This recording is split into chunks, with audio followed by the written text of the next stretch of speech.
Whether you love him or hate him, you can't escape him. For over a decade, Drake has owned the charts, the headlines, and the internet itself. Every drop breaks records, every beef breaks Twitter, and every clip of him becomes a meme within hours. But when you've been on top for that long, the moments pile up. The wins, the losses, the interviews, and of course, the drama. And believe it or not, we've collected the best of it all in one place. It's your boy Luesta, and this is how Drake became the most hated in the industry. Let's get into it. Although it's been brewing for a long time, the end game of Drake's war with rap journalists and critics really came to a head during his recent interview with Bobbi Althoff. Long after those two were apparently beefing, Bobbi launched her new podcast by returning to the bedroom with Drake for another informal chat. Among many other things, one of the topics of conversation turned to their previous interview and the way that he seemed to relish how much it had angered what he sees as the old guard of hip-hop media. Me essentially just recognizing somebody that I never met in my life, that I fully believed in, that I thought was really interesting and I wanted to have an interesting conversation with. It pissed off so many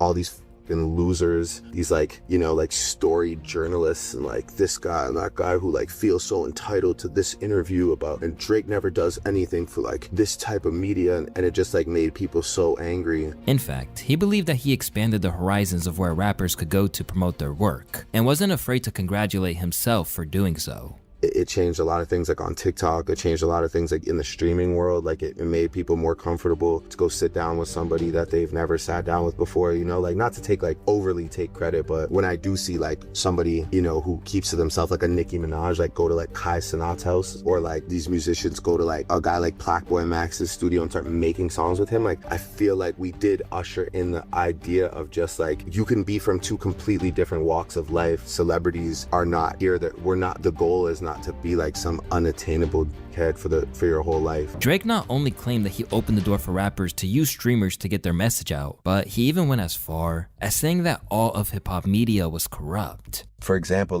when I'm dropping an album, right? They have phone calls, media phone calls, deciding what stance so-and-so is gonna take within the first hour or within the first 3 hours or within the first 12 hours so that this person doesn't overlap with person. Well, I'm gonna say that I hate the album. I don't know what it's gonna bring yet, but I'm gonna take this stance. Or literally, it's about, I hate to say first responders, that sounds terrible. Shout out to the first responders. We're not talking about all you lovely people. We're talking about first responders in media and in comments. But my advice to you is the fastest comments and the ones that are meant to sit at the top with the most replies. It's a purposeful action. It is not the genuine reaction to how people feel about you. Even if that clashes with Ebro's own claim that he had spies trying to influence things. I gotta send a congratulations. You played yourself to Rambo, and he runs the Hot 97 social media account. OVO Rambo? He actually works for Drake, and he lives in Toronto. And the reason I'm bringing this up is just so everybody can start paying attention to what's really happening out here. Because one of the stations we're on is Hot 97 in New York City. It's probably our, I guess I call it our flagship. And so if there's ever anything, with this whole Drake and Kendrick thing, if there's ever anything going on, you'll see that it's maybe not covering Kendrick and will absolutely be covering Drake. By the way, when I woke up this morning, every blog was posting that clip. Not the Hot 97 Instagram. There's a post. What does the post say? It says, Kendrick Lamar in Toronto with tight security, flanked by a heavy police presence. And then there's a video of just a lot of police. The reason I'm doing this on the radio, I want to see if this makes it onto the Hot 97. No, I don't. The headline should be, OVO Rambo, who runs the Hot 97 Instagram, works for Drake. Why won't he also post about what's happening with Kendrick? And the answer is kind of woven into the title. That's why I said it like that.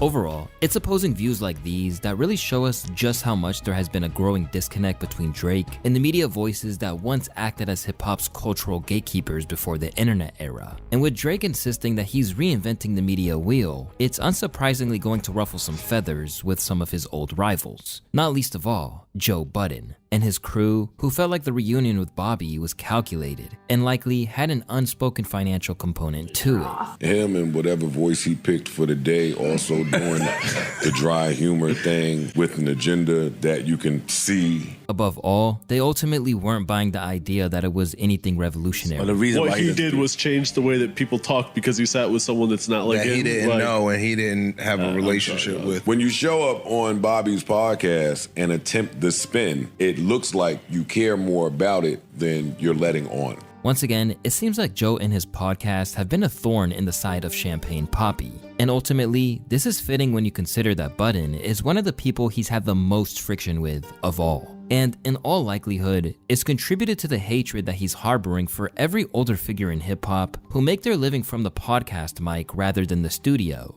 To understand the root of this beef, we need to go way back almost a decade prior. After a few cheerful interactions back in the day, when Joe was still an active MC, the animosity between himself and Drake began when Budden went off on Drizzy's fourth album, Views. For a nigga that is crowned king of introspection, right? What has he told you different from Take Care to this album? And it's the same thing told not as dope as you already told me. 40, you sound amazing. 40 continues to progress. Drake, you do not. I said the other day on this podcast, I miss the Drake that starts the waves, not hops on other waves. And I'll say it again. I miss Drake that pushes the fucking agenda. In the aftermath, Drake sent some lines in Joe's direction on No Shopping with French Montana, spitting, "I'm not a one-hit wonder, they know all my stuff. You let me turn into the guy that you almost was." Left feeling disrespected, this would spawn full diss tracks from Budden in Making a Murderer and Woke. Not to mention Drake fans infamously invading Joe's home and getting chased down the street by him. And because I'm super petty in my head and had absolutely nothing better to do on a Sunday, I said, and because I'm a little off sometimes, I said, I'm gonna catch one of them niggas and I'm gonna bring them in here and I'm gonna beat their fucking ass. Joe Budden. Little nigga. All right, I'm sorry. I'm sorry. Yo, chill. Sir, I'm sorry for them. I'm sorry.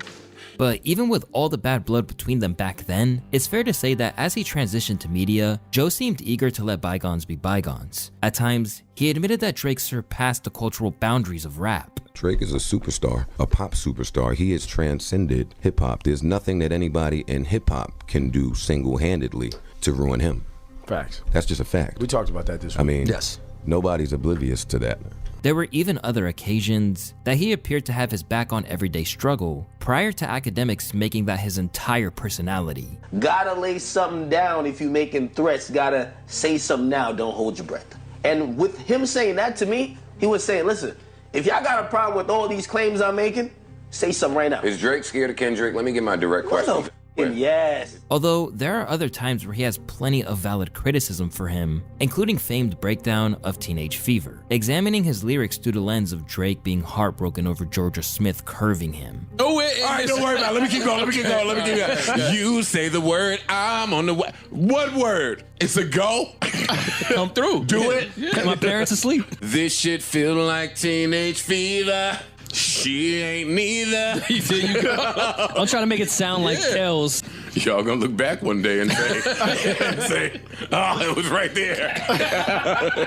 Y'all gonna look back and be like, damn it, we were complicit. But at this time, it seemed like Drake was flying so high that there was no conceivable way that the media could bring him down. So it was interesting when the two eventually became so cordial to the point that they appeared on Instagram Live together. But all the other OVO dudes kick it with me. I know. Everybody. You're the only one that, like, avoids me for some strange reason. Never avoid you. I just don't see you. We're never in the same place. Because I'm too broke? I didn't want to say. But in a move that corresponded with Drake's transition to interviews with people like Bobby Altoff and Caleb Presley of Barstool Sports, Joe inadvertently reignited the feud by tearing Drake's For All the Dogs record limb for limb. He rapping for the children. Yo, dog, I had to look up how old this was when I finished listening to the album. You are 36. Get the away from some of these younger niggas and stop fucking these 25-year-olds. I'm want to hear adult Drake rapping for adult people. I miss the Drake that was rapping for the rappers. I miss the Drake that when he dropped, the rappers hit him. About you and Kai Cenat, that's gonna sound like, hey, go find some your age, hang out with them. Get some of that sauce. But instead of acknowledging that Joe maybe had a point, Drake responded by flaunting his wealth. You left music behind to do what you are doing in this clip because this is what actually pays your bills. You switch careers because the things that pop into your brain had you broke living check to check. And the raps you write had 450 men showing up to your shows in dusty Nietzsche jeans to screw up their face to Mood Music 29 and pretend you are the GOAT. To any artist that's doing what they feel is right, don't let these opinions affect your mindset after the fact. This guy is the poster child of frustration and surrendering. If you need to put it in simpler terms, Drizzy concluded, I own a 767. He owns a modest house in the 973 and flies first class on special occasions. From there, it just continued to get worse, with Drake sliding into Joe's DMs to make it clear that although his feelings were hurt, he still wanted to make it crystal clear that he felt he was above him due to what he'd achieved in music. It sounds like he think that this is like somebody put a battery in beef his back. time. Yeah, I'm not sure why you went crazy like that. I like the album. This ain't 2016. I got no beef. Keep it music. I don't give a what you listen to in your free time because the people's opinion I care about don't have free time. Following this explosive incident, Joe took an informal hiatus from talking about Drake at all on the pod. But it's no surprise that after everything went down, he felt Drake's war with K-Dot was his reckoning. He even famously danced to Not Like Us as he declared a flawless victory for Kendrick Lamar. Fucking white, and he's Jewish, and he had too much dip on his chip. You have been behind the scenes, hitting baby moms, sending money to baby. Yo, dog, you been back and sending messages to this wife. This been a sack of behind the scenes, and because he got fans and had Lucien, everybody just get to turn a blind eye. Around this time, Joe revealed that he fundamentally believed Drake was a bad person amid claims that he was angry that Metro Boomin couldn't supply a beat after the producer's mom died in tragic fashion. While in another episode, he cited Drake's hypocrisy in the face of the lawsuit, where he pulled some of the same tricks in the past, including when he was beefing with Budden himself. The Karen move. Because if you a Karen, be a Karen, but you code switching. Because you at the game with, you running around with this that has been threatening Kendrick, saying I'm gonna kill you, I'm gonna do X, Y, Z. I'm not naming no names, but you know who you running around with, and you know what you're doing, and you know what you threatening. As Drake seemed to be miscalculating every decision he made, Joe Budden continued to scrutinize his every move. Whether it would be shading him for mean mugging DeMar DeRozan, or commenting on the ongoing legal battle as though it were a courtroom drama. It's never the conflict. What he did with the conflict is where I'm like, but all that standing at the game, the ice grilling, the face, we respectful, so we ain't gonna say it. You a bitch. Despite Drake's initial silence on the matter of Budden's analysis, history should have taught us that he would eventually respond to what he'd see as Joe's provocations. Soon, it came in the form of some shots on the track Gimme a Hug, praising co-host Melissa Ford as a legend from the Six, but saying that he hates to see her with a dick, a line which they then reacted to on the pod. I hate to see it. Your lip trembling, yeah. Melissa Ford, you a legend from the Six. Hate to see you with a dick sucker. Hey, rewind that again. From there, he kept up the mind games, sending Melissa a care package to the podcast studio. So you don't know who the flowers came from? I do not know who they're from. I have no clue who they're from. I'm gonna read this. My favorite legend from the Six. Oh, he said Canada Dry? You trying to be funny? He said that? Wait. Oh, shit. I don't want to drink that. Nah, I'm good. I'm good. But for once, it seemed like Drake was truly on the back foot, with Joe claiming that he wasn't gonna buy into when Drizzy was at a low ebb in his career. But yes, for me, game over at the top. It's over. It is over. And I'm glad to, because I'm done. I'm tired of it. I'm sick of it. Yeah. I'm sick of it. Hey, Drake, don't shoot at me now that you ice cold. I'm not doing it back and forth. But in a classic case of Joe and Drake's strained dynamic, allowing for both praise and poisonous jabs, nothing of what Drake said about him on the record stopped him from labeling Some Sexy Songs for You, alongside Party Next Door, as one of the best Album of the Year candidates. He earned it. And I'm saving a hot take on that album. I don't want to say it now because I look like too much of a phony. But it's not many skips on it for me. It's better later. It was a better later album. Yeah. With their beef heating up again, Academics claims Drake even times his releases to hurt Joe and his crew's coverage, dropping music when they're too late to fully react. Always calling cap on Joe Budden, except I actually believe Joe Budden this time. Joe Budden records on Friday. As soon as that done recording, he did drop. The song came out leaked. Remember, Joe went Joe went in, and trust me, I never wanted to believe that Drake even would schedule or leak something at that time. I think he definitely leaked it at that point that they couldn't have a word to say about it before their Saturday pod, which they do on Friday around 3 o'clock. But ultimately, they are still regularly discussing him in the wake of the Kendrick beef, even if they suggested that he's no longer at the peak of his powers. Side, I'm not feeling any of this music, but Drake not being great hurts. It hurts the ecosystem. Things are not the way they're supposed to be if he's not great.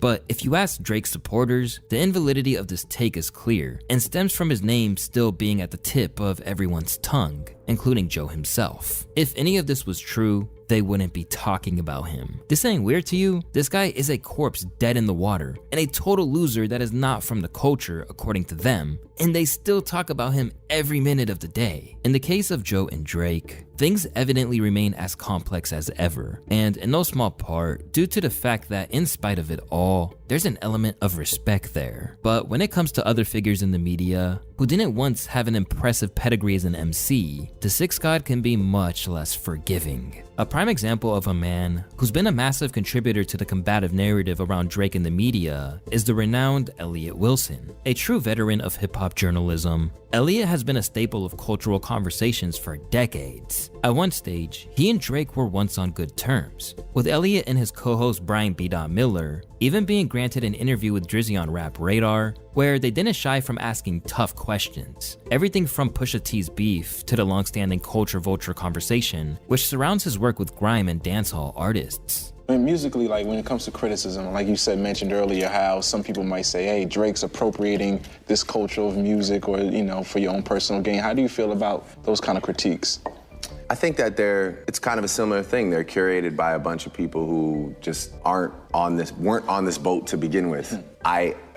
Even the definition of appropriating a culture is not supporting that culture, doing songs with people who are deeply rooted in that culture, giving opportunity to people who are in that culture. That's not appropriating. Appropriating is taking it for your own personal gain and denying that it was ever inspired from this. That's the true disservice that somebody could do to the UK, to dancehall, to Afro beats. Me, I've always, anytime I embark on one of those journeys, I ensure that I'm not only paying all due respects verbally, but like I make a point to give opportunity to people that I respect, you know? See, like that's like been a constant theme throughout all of your albums. Like you give a lot of new artists looks. Yeah, 100%. I mean, again, I'm not one of those people that can be inspired by something and be like, oh, well, that was inspiring, thanks. And then like just move on with it, like, you know, under my arm, like running down the field. I gotta like, you know, at least honor the person that handed me off the football before I ran for the touchdown. But those days where they saw eye to eye are now a distant memory, with Drake appearing intent on ruining Wilson any way he can. Their feud began after the initial Bobby Altoff interview. Am I your type? I'd do it. Thank you. I'd do it. You Not an it. I know, I just said like... You do it? I asked, am I your type? And you said I do it. It's not funny. When the video dropped, hip-hop purists, Elliott Wilson included, argued that it came off shallow compared to the work journalists like him actually do. Moment of clarity. No disrespect to Lil Bo. Yachty's convo with the boy was comfy and had some cool moments, said Elliott in a now deleted tweet which took aim at Drake's new media campaign. I was more so clowning the comedy shenanigans with outsiders to our culture. It would be great to hear Drake speak to us again, even if it ain't me. Now, Elliott's tweet wasn't the only critique of Drake doing something like the Altoff interview, with even academics taking issue with this direction. You're in bed with a fucking mimosa in your hand and painted fingernails. Not like we thought you came here to be ranked in the, like, there was a point with Drake I thought that all he cared about was legacy, and I thought that was so dope because being a pop star, he doesn't have to care about legacy, but he does care about where he falls in the litany of all-time rappers. But even now I'm watching and I'm like, yo, he's doing an interview with like some weird niggas from bar stools. He's doing interviews with some bimbos who don't even know what's going on. And then I looked at him like, yo, maybe I'm doing too much, because maybe that's is this comedy? This is undoubtedly the LeBron of our generation of music, or him and Kendrick, whatever you might call him, after Jay pretty much left it. You know, Kanye's in a realm of his own. Let's not talk about Kanye, and also Wayne as well. However, the nigga don't really do interviews with hip-hop outlets. That's just a fact. That woman seems to be a woman that most likely is a Taylor Swift fan. She doesn't know about culture, and I think that's the fan base that Drake is poaching nowadays. But even if his unofficial PR officer had his reservations, it was Elliott he held a grudge against. And as always, Drake waited for the right moment to strike. Drizzy picked his moment well, waiting until Elliott Wilson was reporting at Rolling Loud to troll him for being frankly too old for that. LOL, man shits on not coming to his platform for a second time. And now, Elliott's 10 toes down, doing Yes Jules run-up interviews at Rolling Loud. He wrote, along with laughing emojis, "Just admit the youth took over, big dog." It was deployed to damage Elliott's credibility, and may well have done that, with even some of Drake's critics believing he had a point. Elliott Wilson is like still like, I watch his interviews and stuff, so like, are you saying it to say like he's washed? No. I think, doing interviews and having conversations is one thing. Running up on artists at Rolling Loud, that isn't something I want to see Elliott Wilson do. For Elliott Wilson to be the world-renowned journalist that he is, I don't want to see him doing that. For me, that's a young person's gig right there. From there, the battle lines were drawn, when things got worse around the Kendrick and Drake beef. As a reporter, Elliott believed that he was doing his job by relaying the events of the lyrical back and forth. But Drake disagreed, and believed that Wilson was covertly leaking information and confronted him about it in the DMs. He actually, I'm gonna give you the puzzle. He sent me something that I can't say what he sent me, because if I tell you what he sent me, it reflects what he sent me. So when he dropped Family Matters, it was just like, I was like, yo, you dropping this tonight? He'd be back like, yeah, whatever, LOL, like, then he sent me a rat emoji. And I'm like, I hit him with the 50 cents. I was like, what to say me for? Like, blah, blah. Like, but I didn't like that shit. Don't send me a rat emoji. Chip, I just feel disappointed by the whole shit. I don't know. It just bothers me. Since then, Elliott has tried to get on with his role in the culture, although he has claimed he is purposefully avoiding Toronto due to their high-profile tension. Something might happen, or like you go through the grocery store, the little thing might go ding, ding, ding, ding. Even though you know you didn't steal nothing, because we have that trauma of us being of color, light skin or not.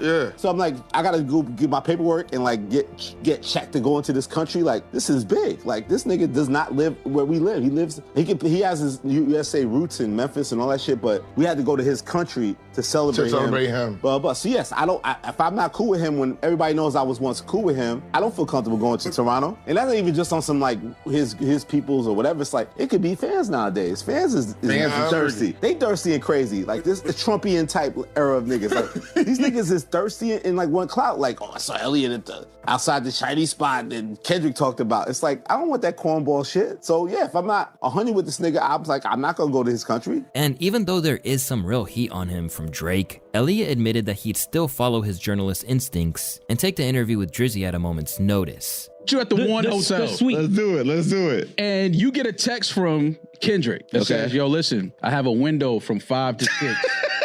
I'm open. Big window. You want to do an interview real quick? Yes, sir. And you say, okay, cool, I'm on my way. 10 minutes later, Drake texts you to saying, yo, listen, I'm flying out at 7 p.m. I'm free 5 to 6. If you want to get this interview real quick, let me know. I'll send the car for you. He can find a loophole on this one. I'm going to change it just a bit. Both them text you at 4:30 p.m. and say at 5 p.m. I'm pushing one back. I'm getting both. I can only do 5 to 5. You can't push nothing back. Which interview are you taking? How? You can't. You don't have the power to push Kendrick Lamar Drake I'm back. taking Drake above Kendrick. Yeah, because more. Why? Because that's the story. Drake is the one who has to respond now. Kendrick said all he's had to say. Nobody cares what Kendrick has to say anymore. Maul asked me this question off mic. I said Drake right away too. Baby D. Talk to him. There's more questions that we have. Interview. Although he isn't exactly angling to get into Drake's good graces again either. After Drake dropped 100 gigs, complete with shots at A$AP Rocky. Let's do it. My final unimpressed thing about those songs is I'm finding out now that those songs are actually replies to everything again. Yeah. He's dissing Rocky on his song. My mother, Mr. I ran 10 summers like Mustard. Come on, dog. You're not in the battle anymore. You lost. His loss. It's over. The battle you're in now is for your legacy in hip hop. You're not in a battle with these guys anymore. That's all I have to say. I'm done. So That's it. okay. The 20v1's over. He's in a battle for his So what legacy. about- okay. He's in his battle for his place in hip hop history, his legacy. But what not about- with those individuals? That battle's over. He was Okay. declared the loser. His loss, or some of his loss. That's it. So why are you dissing them? ASAP jabs at the end of the song, like, oh, goo, you diss Rocky. Rocky can't even catch a hit. You're dissing Rocky. Leave Rocky Damn. alone. You just threw Let us Rocky out there, catch a Rocky. hit. I like that record Rocky put out. It charted like 89. Slow start.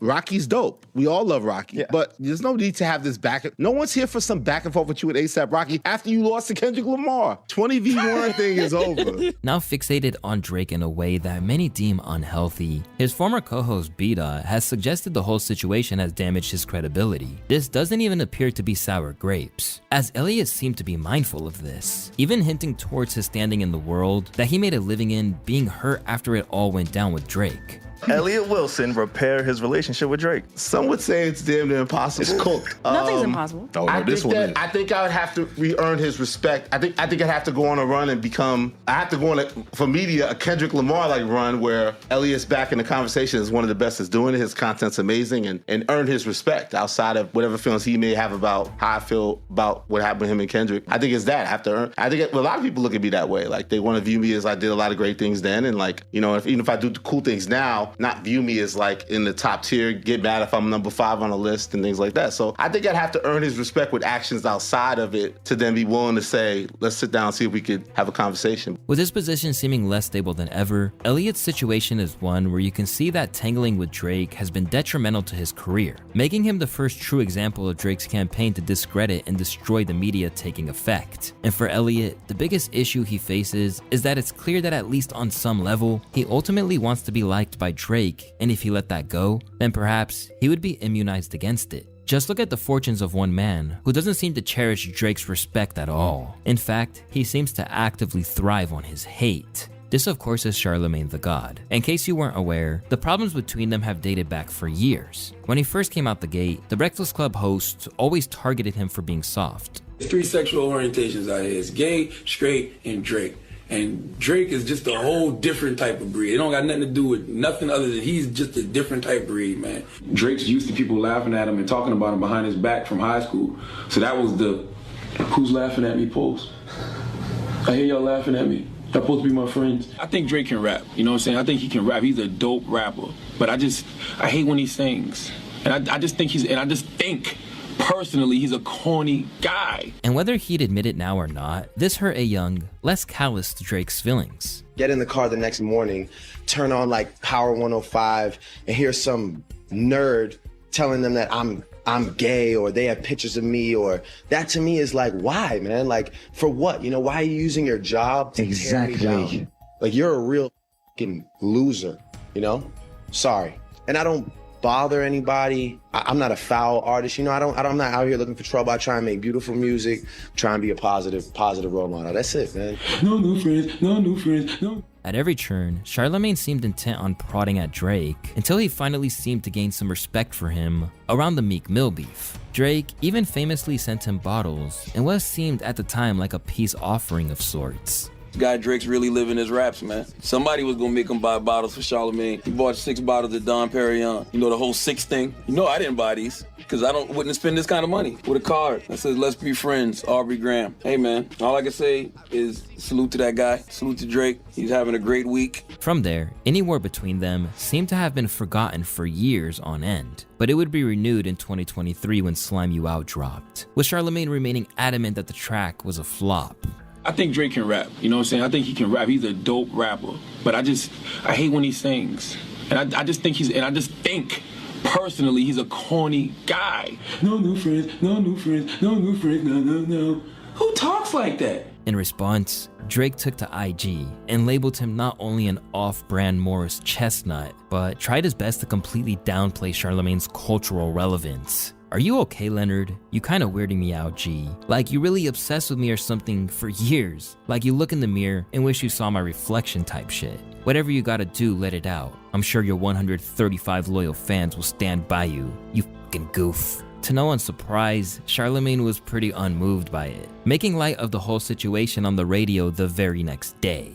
But Drake and I plan this out every time he drops an album. I'm part of the album rollout. He drops a record, I critique it. It brings more attention to the record, more attention to the project. I keep telling Drake he doesn't need me to do that. He's Drake, but for whatever reason, he wants me to do it, so I oblige, okay? I don't believe you. I'm just telling you, it wasn't always like that, though. Back in the day, I can honestly say I was hating on Drake for fun. It was hilarious, at least to me. Like, he posted one this morning that I forgot I even said, where I said it was three sexual orientations. Gay, straight, and Drake. Yes, hilarious, all right? But that's just hate, okay? But after back-to-back, and he sent the bottles with the note, let's be friends, we came to an understanding, and we agreed whenever he drops certain songs, I will hate on them in order to bring more attention to the record. I don't think he needs it. I think it's crazy that he wants me to still do that, but, So you actually like Slime You Out, whatever? No. Then came the familiar turning point of the Drake and Kendrick beef. In the wake of Like That dropping with that explosive K-Dot verse, Charlamagne already felt Kendrick would have the upper hand when it came to bars. Right now, Kendrick is stinging the Raptors, just waiting. I got confidence in Drizzy. Waiting. I got confidence in Drizzy. Wow. Confidence to do what? To rap. Yeah, he can rap, but he ain't got nothing on Kendrick Lamar. No, he gonna come back. I don't know when. He better Hopefully keep chilling. soon. He better keep chilling in the You don't think so? Sexy Red. That's what he better keep doing. Nah, he he got no mind. Yeah, we acting like Drake and got boss. Drake, Is that what Drake we say? is phenomenal. Kendrick and Drake would be a phenomenal matchup. I'm just telling you, he don't want it with Kung Fu Kenny. That's he don't want it with Kung Fu Kenny. However, he did feel that Drake applied pressure after push-ups dropped. Just gave Drake all that props and now he firing back. He goes right back. I don't have a dog in this fight. I'm just sitting back watching as a hip-hop fan. But the truth is, I don't care about any of those other rappers. I don't care about Ross replying to Drake. We are here for the main event. Drake, I don't need you taking no more fights before we get to what we came to see, which is Kendrick. And Kendrick, you on the clock. Yeah. It's all on Kendrick now. Kendrick has been calling for this. He's been asking for this for several years, and he got what he wanted, so now it's time to show and prove. All in all, Charlamagne believed Kung Fu Kenny was the clear winner, even if Drake put up a noble fight, suggesting that it was only some tactical errors that killed him. No. Correct. You lost because of strategy. You lost because of fucking strategy. But I think Go back to the song list. Okay, so Beat the Gram comes out, neutralizes Family Matters. This is where Kendrick Lamar wins. On May 4th, he did what we all thought Drake was going to do. He put out the bop. He put out the diss bop. Yep. When you put out the diss bop, you win. And by the way, it's not like Drake is dead after Not Like Us drops. You know when Drake dies? When he drops The Heart Part 6. No, for real. And you know why? That's real. Because number one, you wanted to get back at Kendrick because Kendrick did your move by giving you a back-to-back, and he made the back-to-back 616 in LA. So you're doing two things that Drake does. I give you a back-to-back and I give you a timestamp record. That's your move, Drake. Ooh. Drake is stewing on that, clearly. Okay, I'm gonna give him The Heart Part 6 then, because that's Kendrick's series of songs. The Heart Part 5 was the last one. He gives us The Heart Part 6. No, Drake, you were supposed to come back with a record. Yeah. A song. And as Drake scrambled to handle the fallout, he foresaw a world where Drake brought it to the courtroom. One, what is the next move for Drake? Lawsuit. No.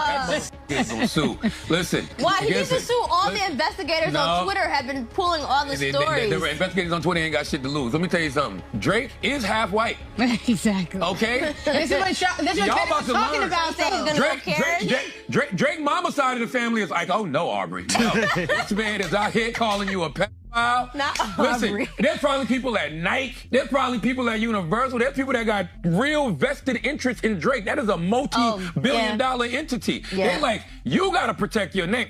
All that rap shit. Call your cousin. Call your cousin who's the lawyer. All right. But then he just gonna prove Kendrick right. Who said Kendrick was wrong? Drake knows he's half white. No, I'm just saying what Kendrick was just saying how he don't know his black. Like, he's not suing. I'm not saying, like, I can see him suing. From then on out, it appeared that Charlamagne was all in on Kendrick and only furthered his position since. Successful, what is the big issue? Yeah, Drake just needs to shut the F up ever. And I want Drake to know that there's no bigger stage than culture. As Kendrick said, you can't fake influence. Way before the Grammys, way before the Super Bowl, that record was already out of here, okay? Yeah. And Drake gonna have to sue the world because I watched everybody in MetLife Stadium sing that song word for word last night. Kendrick didn't have to say a word. He did say a word. As for Drake, he claimed he was suffering, clowning his now infamous speech at Nostalgia in Toronto, which was supposed to be defiant, but came across more like the words of a scorned ex. One thing about nostalgia this party here, my real friends are definitely in the building. But I'm gonna tell you, you're gonna come to a point in life where people you thought were friends or people you thought were close to you, they might switch up. They might try to move funny with you. They might stab you in the back. They might do a lot of things to you. You'll come to that realization. Where you at in life, you probably been there and you'll be there again. That's how life is. But look, sometimes it's you and you alone by yourself. Sometimes it's you alone with your thoughts. Sometimes you know what? To just, he threw to the song. And also, I'm gonna be honest, I thought that Kendrick's execution of this battle was flawless. The strategy, the songs, everything. But I didn't think that it had that much of an impact on Drake. Drake hurt. Oh my God. And this is all. This is also in the mix of reports that Drake unfollowed LeBron, DeMar DeRozan. You know, those are two people who were at the Not Like Us Juneteenth. No, man. DeRozan was on the stage, so, and I don't know his reasonings for unfollowing, but you know that is a thing. You can't go on an unfollow spree and go on the stage and cry about not having no real friends or whatever that was about, and then going to Beyonce, Me, Myself. As if it wasn't already clear by then that he felt like Drake was mishandling everything, Charlemagne then dissed him over the very lawsuit that he'd predicted. But even with Drake's huge fan base, don't think for 1 second, whatever the label UMG was doing to promote Not Like Us, they were doing the same thing for you your whole career, okay? If one of those diss records you put out would have taken off and been a cultural phenomenon like Not Like Us, the record label would have pushed that too. How would you be clowning Kendrick right now if Kendrick said, UMG, you didn't have to let Drake put that record out accusing me of beating my lady. You didn't have to let Drake put that record out saying my child isn't really mine. I'm trying to get you to see why you look like a complete and total sucker, Drake. Okay, not to mention, once again, you are a huge artist, but don't believe your own hype too much, because those same tricks you are accusing UMG of doing for Not Like Us, they have done for you your whole career. Courtesy of these many takedowns of him, it's really no surprise that Drake sees Charlemagne as everything wrong with the media. Particularly when he's admitted that being in hip-hop media makes discussion of Drake not only unavoidable, but profitable. Drake has a thing with these motherfucking chains, though. What is that? I think he's really a fan. I think that the thing, I don't even like talking about Drake, because I feel like I just be talking about him too goddamn much. You a fan, you a fan, you a fan. What's wrong with that? But he makes headlines. What am I supposed to say? It's like he does shit like this, and it comes up. We supposed to not talk about. This is the genius of him. He always stays in the headlines. It is brilliant. Okay. I don't know that he's comfortable with the negative, which I would put on him, but he's great at staying in the headlines. Yet, even with everything that Charlemagne has done to Drake and said about him, there is still that element of understanding that the Breakfast Club host would never go down without a fight. But where there seems to be understanding of the platform Charlemagne has in its immovable nature, there are other figures in hip-hop's journalistic community that Drake really seems to have active disdain for. This is where Rob Markman comes in. Best known by modern audiences as head of artist relations at Genius, Drake has sent plenty of sly shots his way, even popping up in the comments of Joe Budden's Instagram Live to throw some hate his way. Play story of Add It On right now and see if it rings off. I promise the only person that's gonna know the words is Rob Markman. With comments like that, it's obvious that he viewed him as a nerd or a hip-hop head who would favor Pusha over him. But it seems that even if Drizzy himself didn't value Markman, his team did. During the beef with Kendrick, Rob exposed alleged underhandedness from Drake's team and trying to get favorable coverage out of him. I'll tell you one further, and I'm gonna be honest, and I haven't said this, and I was approached during the battle by a team connected with the OVO side and asked me to show the boys some love. Again, I was being as unbiased as possible. I was calling it like I see it, but they asked me, yo, we know you're unbiased. Really said it. We know you're unbiased, and we like that you're unbiased and you really try to call it straight, but can you show the guys some love? And no money was offered. No, absolutely no money was offered. They kind of offered some things, some information, some access, and say, yo, and we'll make it that you could play his songs in your videos. We'll whitelist it. Ultimately, I declined. And at this stage, it became a personal issue for Drizzy. Now, let me remind y'all, Drake don't like this nigga at all, okay? And what's so funny too? These guys know it. Drake tells them. When Drake talks to them, he'll tell them, yo, dog, you're a goof. Your opinion is bad. You're the worst journalist. Fuck you. Out of here. Drake, I ain't gonna lie, when I see how Drake talk to these niggas directly, it's disrespectful. Drake is mad that's disrespectful. This is how Drake's talking to them. And I'm trying to tell y'all, Drake didn't like them before the battle, during the battle, or after the battle. Undeterred by the chatter, Rob claimed he didn't buy Drake's justification for the UMG lawsuit. To be called a pedophile in any capacity sucks. I get it. That's a tough stain, and personally, I don't believe that Drake is one. And I haven't met anybody in real life, meaning off the internet, who believes that Drake is a hip-hop. But this is a rap battle, and a lawsuit against UMG or Kendrick or in any shape, form, or fashion, it just ain't the way. The one thing that Drake and his team is lacking in this is accountability. If you knew you were up for renegotiation, why engage in the battle anyway, knowing that a loss of any kind can weaken your position? But once you engage, why not just keep it a friendly fade? Remember, this battle really started about who's the best rapper. You know, the big three is just Big Me. In my opinion, it started getting personal when Drake mentioned Whitney and push-ups. Yes, then Dot accused Drake of being a bad father. And then Drake accused Kendrick of domestic violence and family matters and said the baby might be Dave Freeze. Being labeled a domestic abuser is tough, man. Being labeled a pedophile, nasty. But you can't slap someone in the face and then get mad when they punch you in the nose. Although, there were other times where he set any personal feelings aside. He even cut him some slack in other conversations, going as far as to defend his position in hip-hop to Justin Hunt. It's past California love. Like it's way past like beef in general. Like, so that song is a unifying anthem. So absolutely. So, and I get this a lot. And I'm, you know, as we're having this conversation, for anybody who's interested, it's like people want to know where you stand. I've always been clear of where I stood and how I see things, but I'm not ready to throw Drake out in the trash. Oh, he was never hip hop. He was never one of us. Listen, it's a song. Not Like Us is a song, and I get it. Hip hop is better off for that Drake run. It took hip hop to another place. If this was an opportunity to appease Drake or his fans, then it clearly didn't work. Because soon, a resurfaced clip of Rob with Tory Lanez, where the journalist couldn't finish Lil Wayne lyrics, gave Drake a chance to jab at him. Some niggas cry wolf. I'm on that dry kush. But when it come to this paper, I stack bucks. You heard what I said? I can put you on your feet or put some money on your head. Life is not cheap. You're better off dead. If you can't pay the fee, shout out my nigga Fee. See, every nigga at the door, they'll get a key. Outside looking in. Now tell me what you see. This is about money. This is bigger than me. I told my homie, don't kill him. Bring the nigga to me. Listen, don't miss. You fucking with the hitman. Kidnap a nigga and make him feel like a kid again. Well, that shit crazy. Of course, this goof couldn't finish the bar. Free Tory. But if I start calling you names, then you're gonna sue. After this little clapback reference to the lawsuit, Rob sounded off again on his own platform.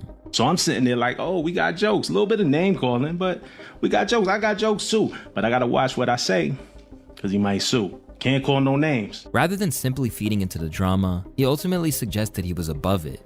I don't do personal attacks. I don't call anybody out their name. We all here just talking music. We talking hip hop. I just call it like I said. I also keep it all about the music. So all that abs, braids, family court, all that stuff, like I stay away from it. If it's not like directly involved with the music, I tend to stay away. And I never lied to y'all one time. Y'all may not agree with my opinion, but when it comes to facts, I don't lie. Never lied to y'all. 21 years in this thing, never lied to the people not once. So here's my thing. I know the storyline's gonna attract a new energy, new viewers, just a whole lot of new whatever, right, to what I'm doing. But for me, nothing changes. You know, a great writer once wrote, gotta know yourself. And I know myself, man. After this, I'm not coming on here with no axe to grind or just being disrespectful, because that's not me. But this hip hop thing, this dedication to telling our stories the right way, the best way we can, yeah, that's me. And we all spend a lot of time online, so we know what happens next, right? There's gonna be a lot of fan accounts, a lot of bots, a lot of negativity, a bunch of lies spread. I could see some stories being planted and all that. That's just the game today, but you're not gonna catch me acting out of character. Interestingly, he also said that there was some private correspondence between the two,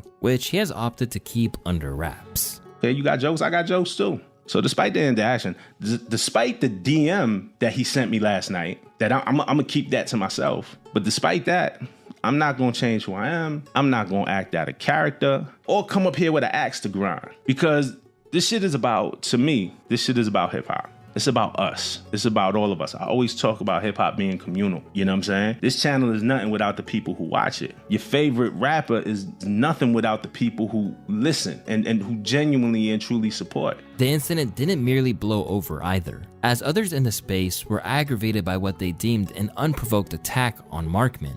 Rob Markman a goof. Rob Markman is comfortable in his skin. Never did nothing wrong to nobody. Rob Markman has been one of the most fair people to cover and has so much more integrity than most people in the media. There are plenty of goofs that Drake has aligned himself with simply because they blindly follow everything he does. Rob is just not that. But whether or not you agree with how he treated Rob or not, this latest butting of heads with the journalist makes one thing clear. Drake's days of playing ball with the hip-hop media are essentially dead and buried.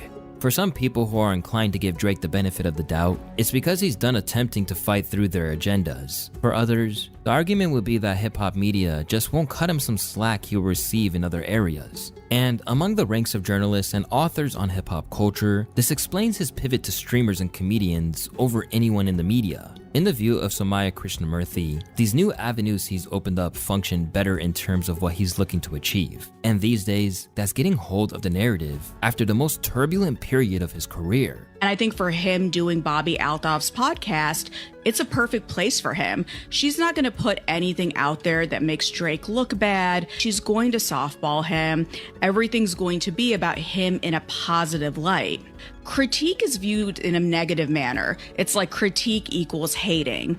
But in fact, the best critics, they come from a place of love. The reason so many of us wanted to be hip hop journalists is because we love hip hop. So it's so much easier to surround yourself with sycophants, surround yourself on platforms that are essentially there to be your press release. Whereas in a conversation with someone like Bobby Altoff, he can address the tough issues on his terms without any pushback. You're a culture vulture, or like like people will describe the collaborative efforts that I've put forth and the artists that I've picked up and lifted up or shine a light on as me taking, they'll put a negative spin on it and try and tell me, that it's a self-serving thing or whatever. And I think I get really sensitive about that. And I think at that moment I was just like, well, you know what? Don't even worry about it. Above all else, this seems to be the common theme in what Drake looks for in a media personality to do business with these days. For example, his trip to XQC's stream let him get shots off with no attempt at intervention. Yo, chat, love, biggest sixer. Don't ever forget it. Don't ever forget it. Let these guys try and tell you different. Promise. Trust me, like I said, mind, body, and soul. I'm here. What's up? Jesse. Love, thank you. This guy's like a fragile op, but it's a good song though, It's a fragile op. Okay, interesting. It's like a fragile op, but it's a good song though. Okay, so what does that mean, a fragile op? No. Chat knows what I'm talking about. Fragility. Interesting, actually. Hey, we need, no. You, all right, I'm going to the bathroom. Yeah, if I come back. Cook a script. Cook a script. Okay. Elsewhere, Aiden Ross let him get off his jabs at K-Dot, even sunning him on his own platform when he felt like it. Hey, they were saying that you pressed me earlier, like that, like you're like, why do you want to know where they're from? So like, what's up, bro? Huh? They were saying like you tried pressing me, like, why are you trying to big bro me? I already accept the fact you're big bro, but at the same time, I gotta stand up for myself. They said I tried to press you? They said you tried to press me. It's all right. It's big bro, little bro energy, but nah, it's all good. I never press you. You're my dog. Come on, bro. I'll press someone for you though. Oh, you will? Yeah, of course. Thank you, bro. Yeah. Thank you so much. Would you ever get in there? No. How much? What's the bag to get you in there? What's the bag? Yeah. Who do you want? Oh, I'm not even ask. Eddie, we. Who do you want me to fight? Oh, I know who I want you to fight. I wouldn't do that. If we're fighting, we'll fight at He Knows Gym or something like behind closed garage doors. Yeah, you don't gotta really. All the while, anything he's done that's controversial or perhaps questionable gets largely ignored. And this, in the eyes of Math Hoffa, is why he's evading the hip-hop media.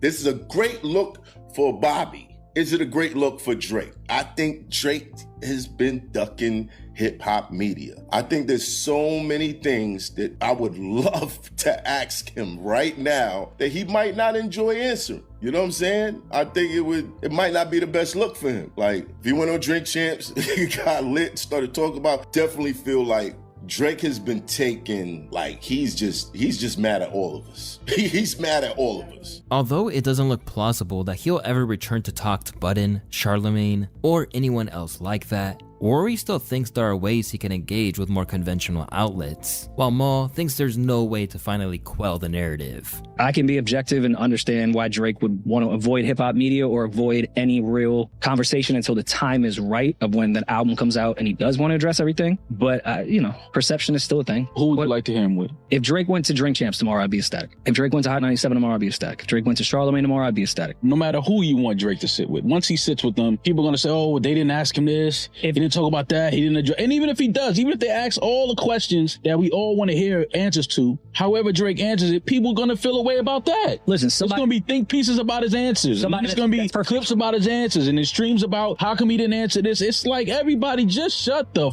up. Somebody perfect right now, Angie Martinez. If he goes to sit with Angie, you know what they'll say? Why he didn't go to Charlamagne? Why he didn't go to this person? And beyond that, things are now too far gone that no matter what Drizzy does, there are some people who will never alter their viewpoint. Talking to Drake on camera. Why is that? It's not gonna satisfy any fucking body. No matter what he says, no matter what he does, no matter what album he puts out, people already have in their mind that don't like Drake and that don't like, cool. It doesn't matter what he says. So when people get all worked up about him announcing who he's sitting down talking to, I'm just laughing because I'm like, no matter who he talks to, people are still going to feel a way about it. With Drake now basically renouncing the whole media attached to the genre he came up in, Drake's focus on streamers and internet personalities has been met with a mixed response. What Kendrick said, you can't fake influence. Kendrick stayed out the way and let his music speak for itself. This grown dude is almost 40 and is trying to get approval from 20-something-year-olds. This strikes on one of the biggest issues with the new ties to people who made their name on Twitch and Kick, and its idea that he's pandering to their audiences. Even his known cheerleader Ak can see through the reasons why he's latching onto this blossoming market, but that ultimately he's slightly out of the age bracket.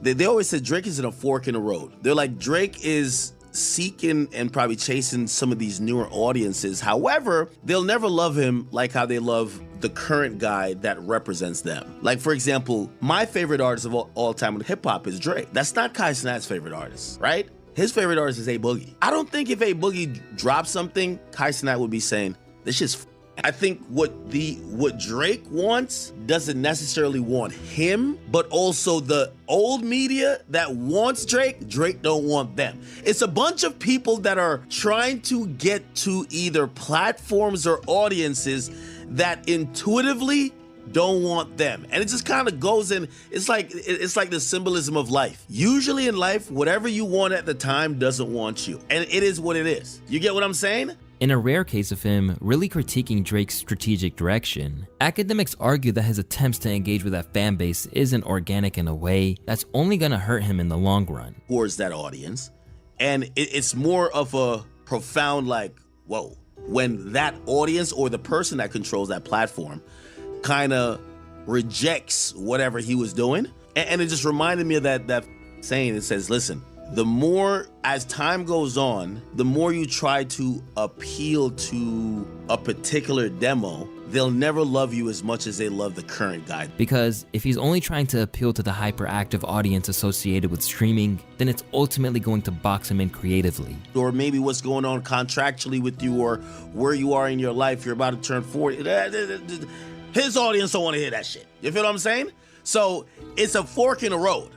Like, they don't want to see some introspective shit, right? They want quick turn up Molly music. And by the way, Drake does a good job of doing everything. But it also shows, for me, and I'm just watching here. And now, some hip-hop heads believe this was a misfire. He abandoned the audience that would have rode with him until the wheels fell off, only to look like the old man at the club trying to impress the kids. Above all, the biggest problem is that sacrificing hip-hop media ties to focus on streamers may have all been for nothing. Because if he was concerned that the media couldn't be coerced into doing his bidding or putting forth his viewpoint, it looks like the same might go for streamers. This was evidenced by Kai Cenat trashing the Iceman 3 drop, as though Drake were just another up-and-coming rapper he was reacting to. Biggest waste of my fucking time of all time. The biggest waste of my god. R.I.P. to Armani. R.I.P. to Armani. R.I.P. to Armani. Yo, I can't fake it. I can't fake it. That was ass. I can't fake it. I can't fake it. I actually can't fake it. That was so ass. There's a good chance that this would have taken Drake aback, but Cenat's own fans were by no means shocked to hear him focus on authenticity first and relationships second. Kai didn't slam Drake. He slammed his new music and stream because he was being honest. It sucked. Reminder, he's a Drake fan, but he's not a lying Drake propaganda machine like academics and Aiden. He's ultimately accountable to his audience, not Drake. Now, his fans are gassing him up once more to go to war with Kai over what he said, demanding Drake be treated with the respect they deem he deserves. I can't fake it. I can't fake it. I actually can't fake it. That was so ass. You just sit there, the dude does this whole thing, and you go, that was ass. Now, it's one thing, bro. It's one thing to not to be like, oh, you know what? Like, if you want to give it a rating, like, oh, that was a 6 out of 10 or that whatever. Like, respectfully, right? But when you just go to someone's art and go, that shit was ass, that's literally fighting words, bro. That's literally and it's like, it just is. And the reason I say art is because that's what it was, bro. And I love that people go like, oh, dude, that didn't even make sense.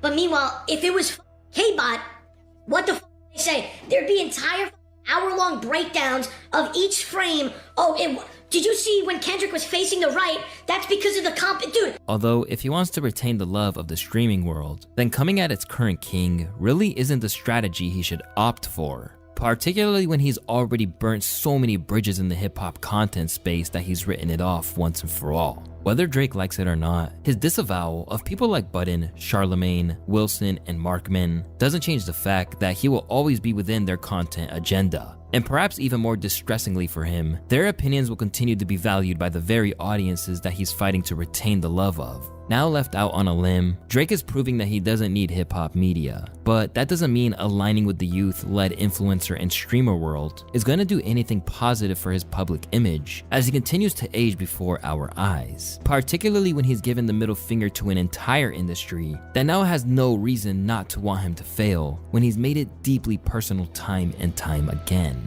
By now, the Toronto rapper has an extensive history of taking aim at innocent bystanders on the sidelines of beef. So much so that people just see it as an undeniable fact by this point. And in his latest standoff with UMG, it turns out that his conduct hasn't changed, suggesting that he hasn't done any work on himself since the last time he took an L. At the minute, Drake is rebelling against a man who was previously dubbed as his daddy by Kanye, the UMG CEO Lucian Grange. Say rich baby daddy, it's like Drake has a rich baby daddy named Lucian and Universal. Wow.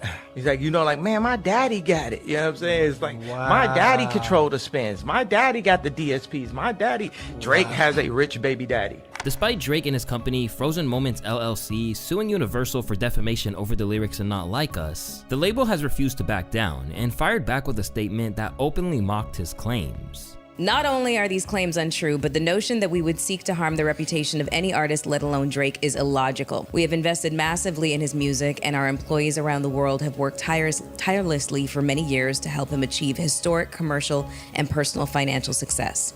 Throughout his career, Drake has intentionally and successfully used UMG to distribute his music and poetry, to engage in conventionally outrageous back and forth rap battles, to express his feelings about other artists. He now seeks to weaponize the legal process to silence an artist's creative expression and to seek damages from UMG for distributing that artist's music. We have not and do not engage in defamation against any individual. At the same time, we will vigorously defend this litigation to protect our people and our reputation, as well as any artist who might directly or indirectly become a frivolous litigation target for having done nothing more than write a song. But rather than handling it with the calculated restraint you would expect from a major corporation like UMG, they seem dead set on going to war, suggesting that Drake may have finally pushed them too far. They seem They are past like enough for you now, which is odd. No, I don't think so. Really? You don't think that they're tired of the brat just I think that he might be and stomping his fucking feet? We done had them conversations and the line is drawn. Yeah. Ain't no budget no more. Yeah. Okay then nigga, it's up. Do what you gotta do. Yeah. You know how you talk to somebody like, all right, well, that's what it is? All right, well, fuck, you do what you gotta do then. But in typical fashion, Drizzy has noted their animosity and decided to wave another red flag in front of the UMG bull. And as always, he's made it personal by dragging someone on the sidelines into the mix. This time, it's Lucian Grange's daughter-in-law, Sophia Richie. Taking to his alternate Instagram account Plot Twist, Drake maliciously shared an image of her sporting a sweater with an OVO owl on it. To make matters worse, he wiped his entire following list, leaving only her as the one person he follows. In the wake of this move, the model and mother of one has refrained from responding because, in all likelihood, she's got better things to do than to get tangled up in these industry politics. But ultimately, she's just being used as a pawn here, with the target of Drake's aggression being the men in her life. And sadly, no one was the least bit surprised that he opted for this tactic, or that he's naive enough to expect a positive outcome. This is why it was easy for the whole industry to churn on him. He does weird shit all the time. I'm starting to get the hint that I don't think Drake ever learned what fuck around and find out is. The reason for the disgust isn't necessarily what he's doing. After all, this is hip hop and leverage is there to be used in battle. However, the problem is that it's a very pronounced pattern, and it's one that doesn't generally work out for him. Beginning with his feud with Meek Mill, the women in and around the rapper he's beefing with have always been wielded as a weapon by Drizzy. In Nicki's case, she and Drake had been friends for years. Having learned their craft together alongside Lil Wayne as his two leading proteges from Young Money, Drake initially seemed happy to collaborate with her man Meek Mill from Philly. After releasing Amen together the previous year, the pair reunited for Rico, and it was the line, "The girl of your dreams to me is probably not a challenge," that initially had Meek in his feelings as he thought he was low-key getting sneak dissed on his own album. Afterwards, he historically unveiled that Drake had used ghostwriters in the form of Quentin Miller, which set the stage for the most notable W of Drake's battling career. But as is always the case with the Drake feud, there was collateral damage in the form of the female caught in the middle. Initially, Drake's diss tracks like Charged Up had Nicki-based bars that were intended to belittle Meek as less than his girl as soon as the bars began. No woman ever had me starstruck, but was able to tell me to get my bars up. This assault kept coming on back to back, featuring lines referring to Meek doing a support slot at Nicki's shows. You love it and you gotta get a world tour. Is that a world tour or your girl's tour? Then, he inferred that the whole thing wouldn't last, rhyming, I don't wanna hear about this ever again. Not even when she tell him let me better his friends. That's all fair in some ways if he didn't know Nicki, but by this time she was engaged to Meek, while Drake had been her friend for the better half of a decade. In the Philly rapper's case, he claimed that all the talk about Nicki being more acclaimed than him never affected their relationship or his self-worth. I remember last year just watching people, everybody going against me about a diss track, and you know, I used to look at it like, yo, y'all really think this gonna stop me? Right. You think on telling me I'm going on my girlfriend's tour gonna stop me? Was that a joke? Because where I come from, like, you know, we come up, when you get money, a lot of guys, you end up gotta take care of girls, they ain't got nothing, they don't got no hustle no hustle for themselves. You know what I'm saying? They just taking out your pocket and things like that. Was that funny? I thought that was like live for me to have a girl that like get more money than me, that do a bigger tour than me. I thought that was actually dope. Be able to wake up, go on stage with your girl, make some money, had some good loving at the end of the night. That's some live shit. I never thought that was, I was looking at that like, is that a joke? Where we come from, that's like live nigga shit. In the end, the real victim in all of this was Minaj herself, who admitted, "It doesn't make me feel good. You don't ever want to choose sides between people you love. It's ridiculous. I just want it to be over." Later, after the dust settled and Drake was crowned the winner, she opened up about just how much it hurt. It was one of the hardest parts of my career. At the time, I did love both of them. I couldn't erase the love that I had for my team, but I also couldn't speak out, and I felt so imprisoned. And when we later spoke about it, Drake said, I wasn't worried about anything in that entire situation other than, what if Nicki takes a shot at me, then what? You know, that would have been so painful for both of us. As well as the fact that before things got underway and diss tracks started flying, she had actively tried to prevent it. I was behind the scenes, of course, wishing it never happened. Even prior to it happening, I tried to stop it from happening. I said, don't do that.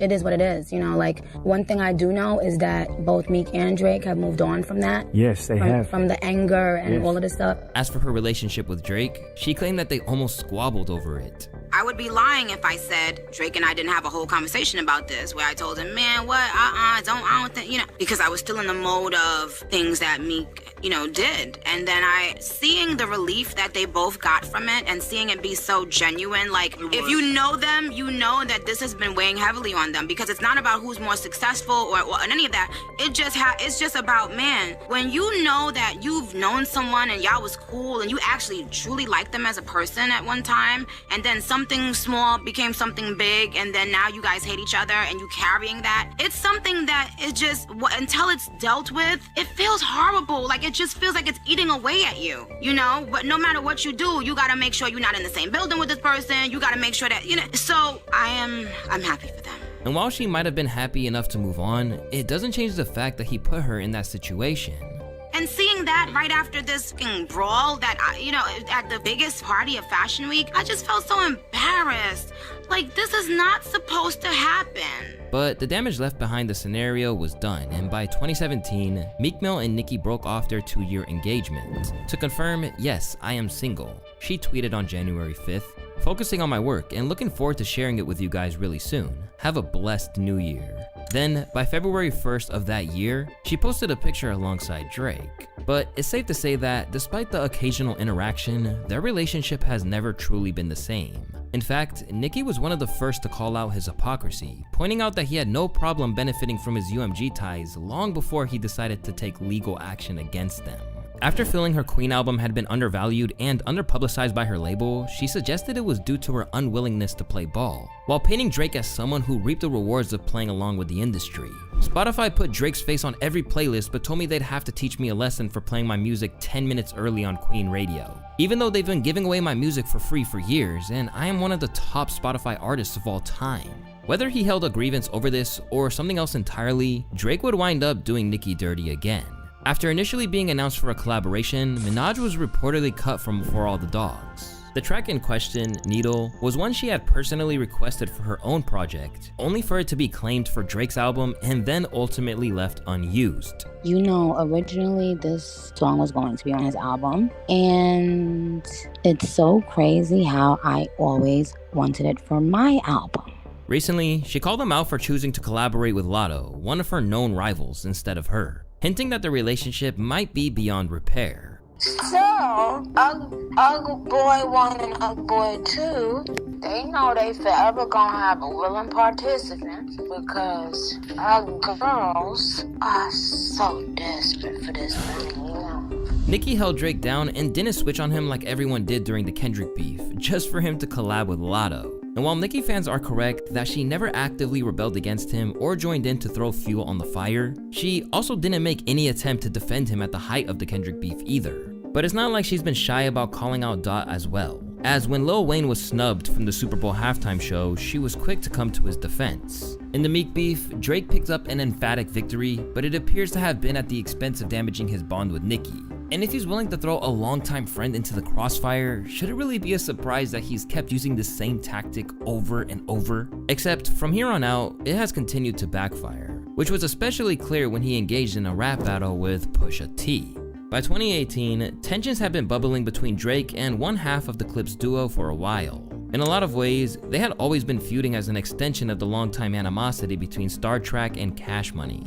But after a succession of subliminals, Pusha formally threw the gauntlet down on 2018's Infrared, referencing Drake's ghostwriting scandal with lines like, "It was written like Nas, but it came from Quentin," and "How can you right your wrongs when you don't even write your songs?" Without hesitation, Drake fired back at Pusha with standard battle bars about him not being authentic and generally whack. But just like he did with Meek, he took things a step further by dragging Pusha's fiancée into the mix, rapping, "I told you keep playing with my name and I'ma let it ring on you like Virginia Williams." But what he didn't realize when he did that was that unlike the Meek scenario, Drake was playing checkers while Pusha was playing chess, which was summed up by a user who wrote, "Drake came with rap punchlines and Pusha hit back with investigative journalism."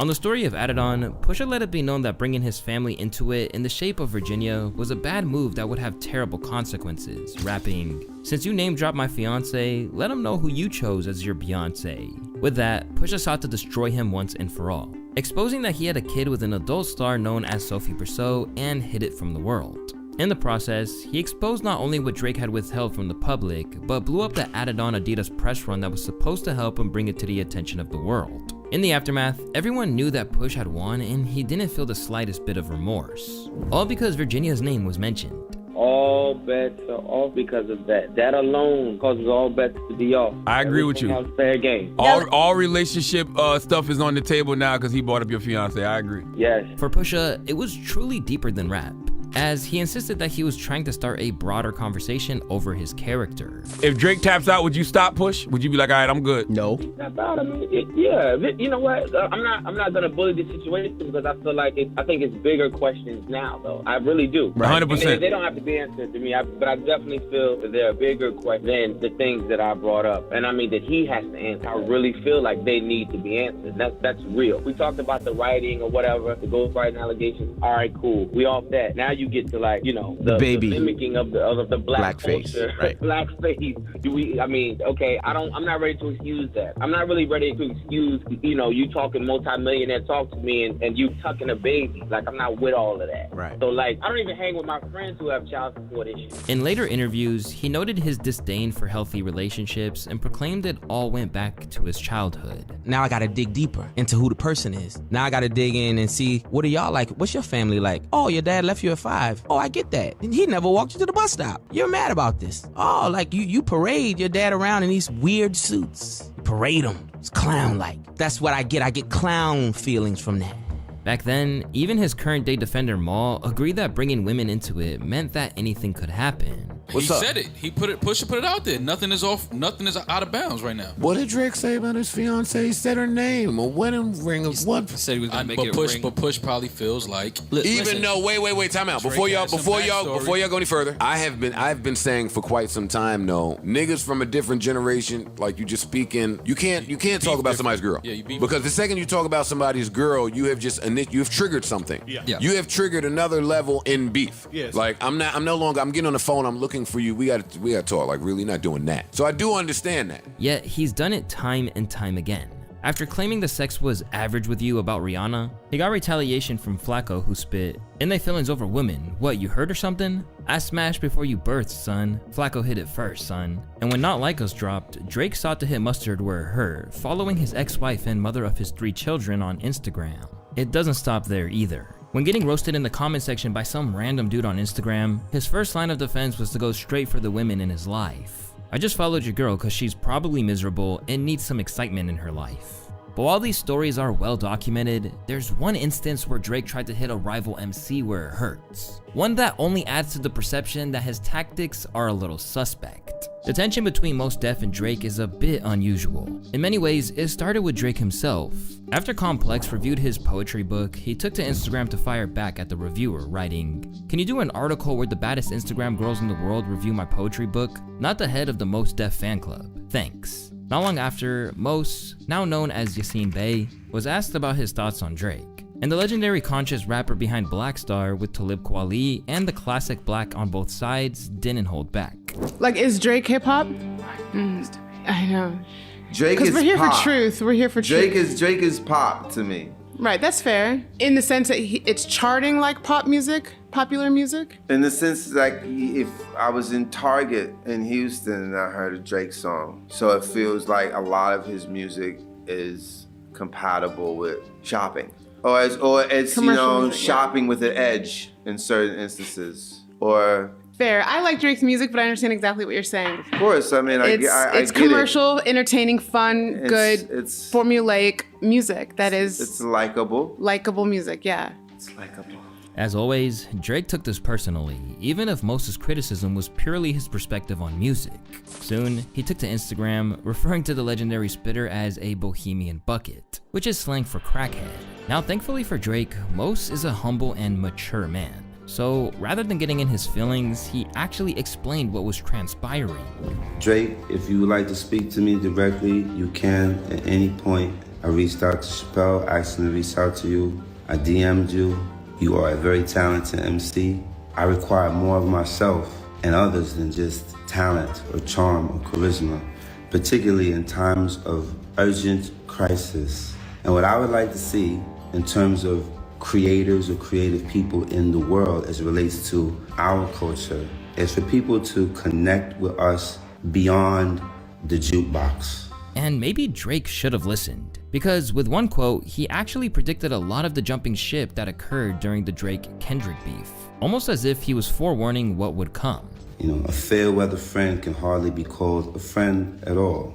The people who party with you, that's cool, but will they show up if you're at the triage? Despite Mos's open and honest response to him, Drake did what Drake does and followed a woman in his life. Except this time, he picked his daughter Layla, who was born 2 months after Drake had begun his rap career with room for improvement. And yes, you're not the only one who thinks this was weird. As one user put it, Mos Def said Drake wasn't hip-hop, and Drake's response to that was to follow his freshly 18-year-old daughter. Naturally, people were both horrified and baffled, questioning how anyone would think this is a good idea. To many, it felt like yet another glimpse into Drake's warped mindset. Does he have no self-awareness, or does he just not give a fuck? When the #1 record in the world is calling you a PDF, you probably shouldn't be following teenage girls. He does not see her as a person with feelings. He uses her as a pawn that he should use in order to hurt her dad. Thankfully, Layla hasn't followed him back. Instead, she's a young artist in her own right who opened up about her hip-hop icon father. Is Mos Def your dad? Is there any relationship between you and Mos Def, since it seems that's the most asked thing? Yes, he is my dad, y'all. The rumors are true. No, I'm kidding. But yes, he's my dad. He's my dad. Did you learn anything from him in terms of your approach to music at all? I don't know. I guess, like, I kind of just always been my own, like, artist. In a way, and like that's a cool thing, because I feel like as a kid, like whenever we would just jam sesh and like vibe out, like me and him, like I don't know, I always had my own style. I always had my own thing going on, and he's always just been like, okay kid, I see you. Admittedly, this treatment is not solely reserved for the men he has disputes with. Instead, it can also happen to any famous woman he is rejected by and their future partners. Years back, Drake and Serena Williams had a brief fling. It began with flirty tweets like this one from 2011 that read, "I cannot wait to put it on you and make you sweat during our match this weekend." Then, as Drizzy's stardom continued to rise and Serena remained as dominant as ever, the Young Money artist decided to use 2013's Worst Behavior from Nothing Was the Same as an opportunity to pay homage to Williams, rapping, "I'm with my whole set, tennis matches at the crib. I swear I could be Serena when she playing with her left." Despite Serena's claims that the relationship was friendly, the pair would be spotted kissing not once, but twice in the space of a couple of months. As they continued to appear at her matches, the pair were spotted locking lips in the VIP section of a restaurant in Cincinnati. Eventually, things went south and they parted ways amicably. Or at least that's what Serena thought. But years on, he decided to randomly swipe at her husband, Reddit co-founder Alexis Ohanian, on Middle of the Ocean from her loss, spitting, "Sidebar, Serena, your husband a groupie. He claimed we don't got a problem, but no boo, it is like you coming for sushi. We might pop up at him at will like Suzuki." In response, Alexis let it be known that he was happy to let his wife's biggest supporter. Meanwhile, the internet dragged Drake over the coals. Imagine being the softest little baby in hip-hop and thinking you're coming out swinging against all these successful women who don't give a fuck about you. Drake is such a loser, acting like an incel. He disgusts me. Really, it's no surprise that after that all went down, Serena was happy to dance on his grave at the ESPYs this year. Some of the best athletes in the world are right here in this room. Some of the strongest, fastest, and most skilled people ever are right here. And if I've learned anything this year, it's that none of us, not a single one of us, not even me, should ever pick a fight with Kendrick Lamar. He will make your hometown not like you. The next time Drake sits courtside at a Raptors game, they're gonna Forrest Gump him. Sight's taken.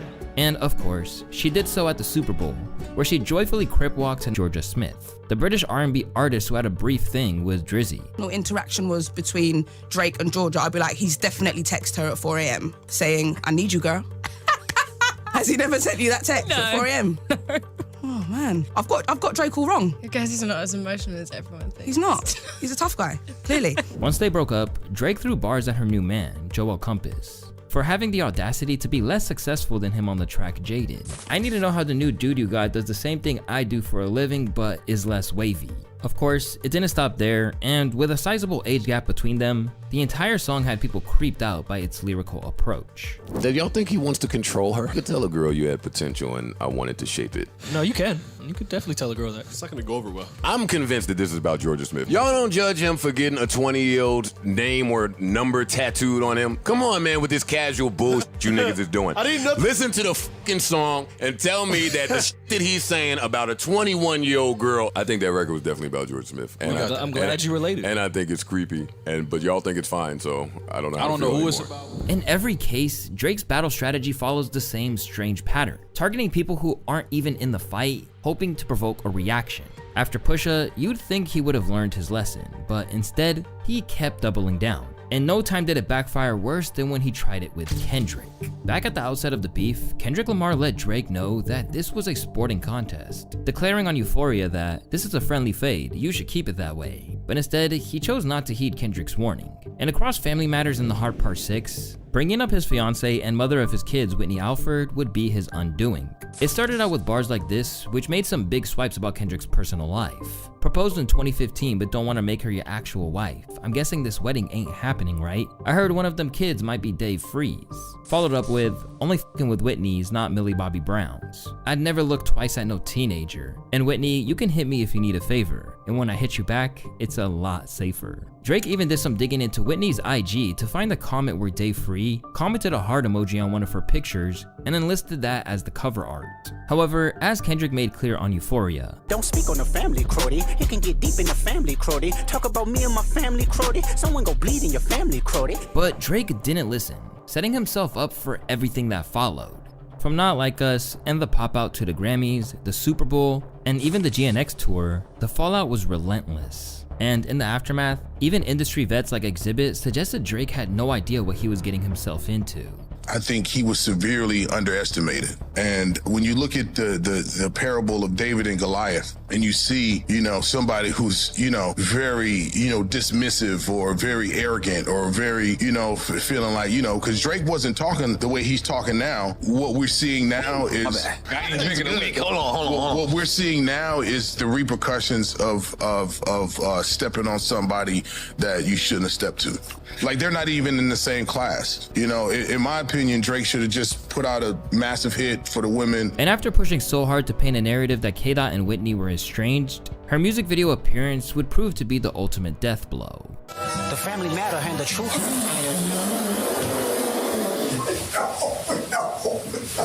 You a fucking colonizer. The family matter and the truth of the matter. Here was God.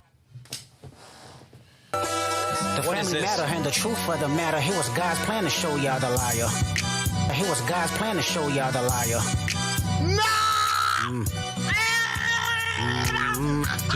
He a fan. And after all that happened, Kendrick capped it off by desiccating his Song of the Year award to his high school sweetheart. And somebody get the broom out. Get the broom out. Hey. Part 2, Not Like Us. Whitney in the video, Crip Walking. We gonna dedicate that one. She's gonna. Jay liked them walks. With that, Drake should be treading very carefully when it comes to posting wives and girlfriends online. But it appears if there's one thing he won't do, it's learn from his mistakes. If people still wonder why so many rappers couldn't wait to take Drake down, look no further than this. Now, with his reputation in shambles thanks to his own decisions, even easy targets like Joe Budden, who he recently tried to clown on his alternate Instagram with an unflattering photo, aren't taking the bait. And now he's of course targeting his co-host Melissa Ford on his new album with Party Next Door. You can't make this up. But more than anything, by once again posting another man's wife on the gram, Drake is playing a dangerous game. Because if UMG decides to fire back, it could be the final nail in the coffin. After all, if anyone knows where the skeletons are buried, it's a man's record label. Once Not Like Us was released, Drake seemed intent on downplaying the effects that song's success had on him. He claimed on The Heart Part 6 that the whole exchange was a quote-unquote good exercise, even as a song that called him a PDF file beat his streaming records for the most streams of a hip-hop track in a single day on Spotify and the fastest to reach 100 million streams. Within the blink of an eye, people he thought were his allies like YG and Billie Eilish were dancing to the track, and it was even getting played at elementary school birthday parties. So he tried to take it on his terms, rapping over the BBL Drizzy beat on a Sexy Red track and keeping it lighthearted on social media. At the time, the word from his camp was that he was taking the whole thing in stride. During an appearance on the Flagrant 2 podcast, Lil Yachty saluted Drake for how unbothered he was about it all. He didn't give a Really? No, he was genuinely unfazed. I respected it a lot, and I talked to him. That shit didn't bother him. I never saw him down, ever. I never saw him kicking his fucking foot, holding his head down. You know? And then to a point where I just stopped talking to him about it because I felt like I was the one bringing him the negativity. But as much as they tried, it looks like people are seeing through the facade and just think the response verifies everything K-Dot said. Kendrick literally thought of everything in Euphoria, even down to Yachty being the one having to do the press run saying Drake wasn't upset. Ultimately, all of this is just words. It's actions that matter when determining how Drake is coping with the very public defeat at the hands of a long-time lifetime enemy. And in those actions, we see that Drake isn't just struggling to handle it well, but also that his behavior follows a long-standing pattern of pettiness and immaturity that's been evident for years. First things first, let's look at the cancellation of TDE affiliate artists in Toronto. After Kendrick's pop-out show and Not Like Us video in which most of the West Coast descended to support him, it seems like Drake has decided to take a zero-tolerance approach to those involved. It all began when Schoolboy Q, who is signed to TDE, was supposed to perform in his hometown of Toronto. Just hours before the show, Q broke the news on X to his fans. They just canceled my show in Toronto. Canadian police don't want nobody from TDE performing. Note that initially, he put the blame on the cops, but in the very next post, he seemed to suggest that there was maybe someone else pulling the strings and that it might come from Drake's camp, while at the same time issuing stern warnings that he wasn't to be played with. Top was just with Wayne and Baby. Party Next Door just had a show at the Palladium. If we wanted to get y'all, we would have done it. Now, when somebody gets hurt, don't cry. When a fan tried to claim that Schoolboy Q got Rick Ross, referring to a recent event that we'll also discuss later in this video, Schoolboy Q said, "I don't think you know who I am." In fact, I don't think a lot of you know who I am. If this happened just once, it might have been a coincidence. But the same thing was about to happen to TDE's male R&B star, Sir. So sorry to my Toronto fans. The show has been canceled. We're working to reschedule for a later date. Once again, Schoolboy Q was in disbelief. Ha ha ha ha ha ha ha. Take your ass home, boy. Sing on the bus, it's over with. But while it was hard for some to believe that it would be possible for Drake to pull strings like that, a little digging would reveal that the venue which both artists were meant to play is owned by Drake and Live Nation. Although Drizzy fans have attempted to downplay his involvement in history, the venue was promoted as his project from the very beginning in all of the press coverage. In fact, an article from Toronto Life titled "A Look Inside History, Drake's much-hyped East End concert venue" provided a behind-the-scenes look, which revealed that the venue's artwork is pulled from Drake's own personal collection. Throughout the venue, there are high school photos of Drake, tour set lists, signed Godfather posters, and portraits of Aaliyah and Virgil Abloh. With that kind of involvement in the space, and the shows likely being booked before the beef kicked off, it's entirely possible that Drake had a hand in preventing the shows from happening. Plus, it's not exactly hard to believe that a call like this was made from a man who allegedly filed a cease and desist for Like That to prevent radio airplay, with possible recipients even surfacing in the form of leaked emails. And let's not forget, this is an individual who also reportedly entered streamer Trainwreck's chat to contest Kendrick's numbers for Not Like Us, as opposed to accepting the song had captivated the masses. Hey, can we take it back to 2022? Can you backdoor Eddie like Spotify backdoored the streams for that one song from that one guy? Said Drake in the chat.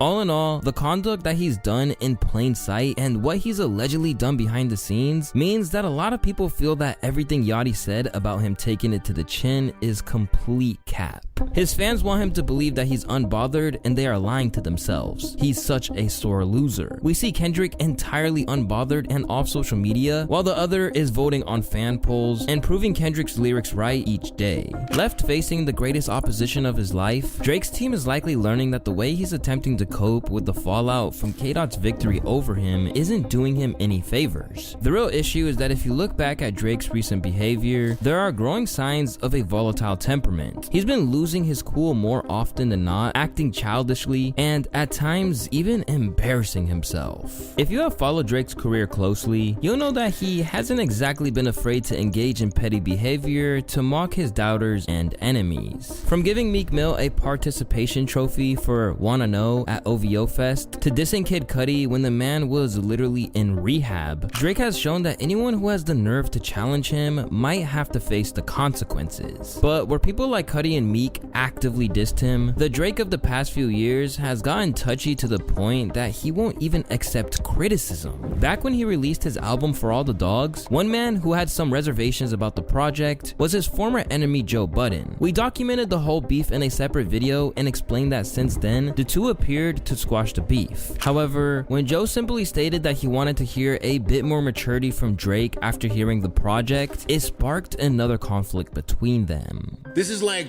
he rapping for the children. Yo, dog, I had to look up how old this was when I finished listening to the album. You are 36. Your birthday is in 20 days. I Googled that too. You only 37 years old.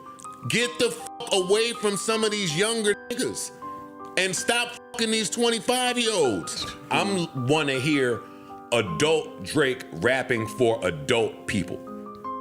No, you're not gonna hear that. That's my issue with him today.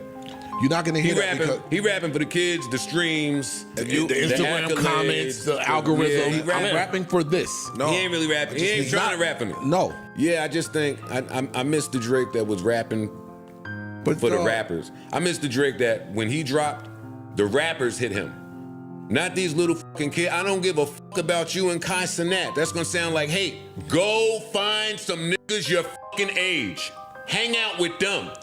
Get some of that sauce. These kids.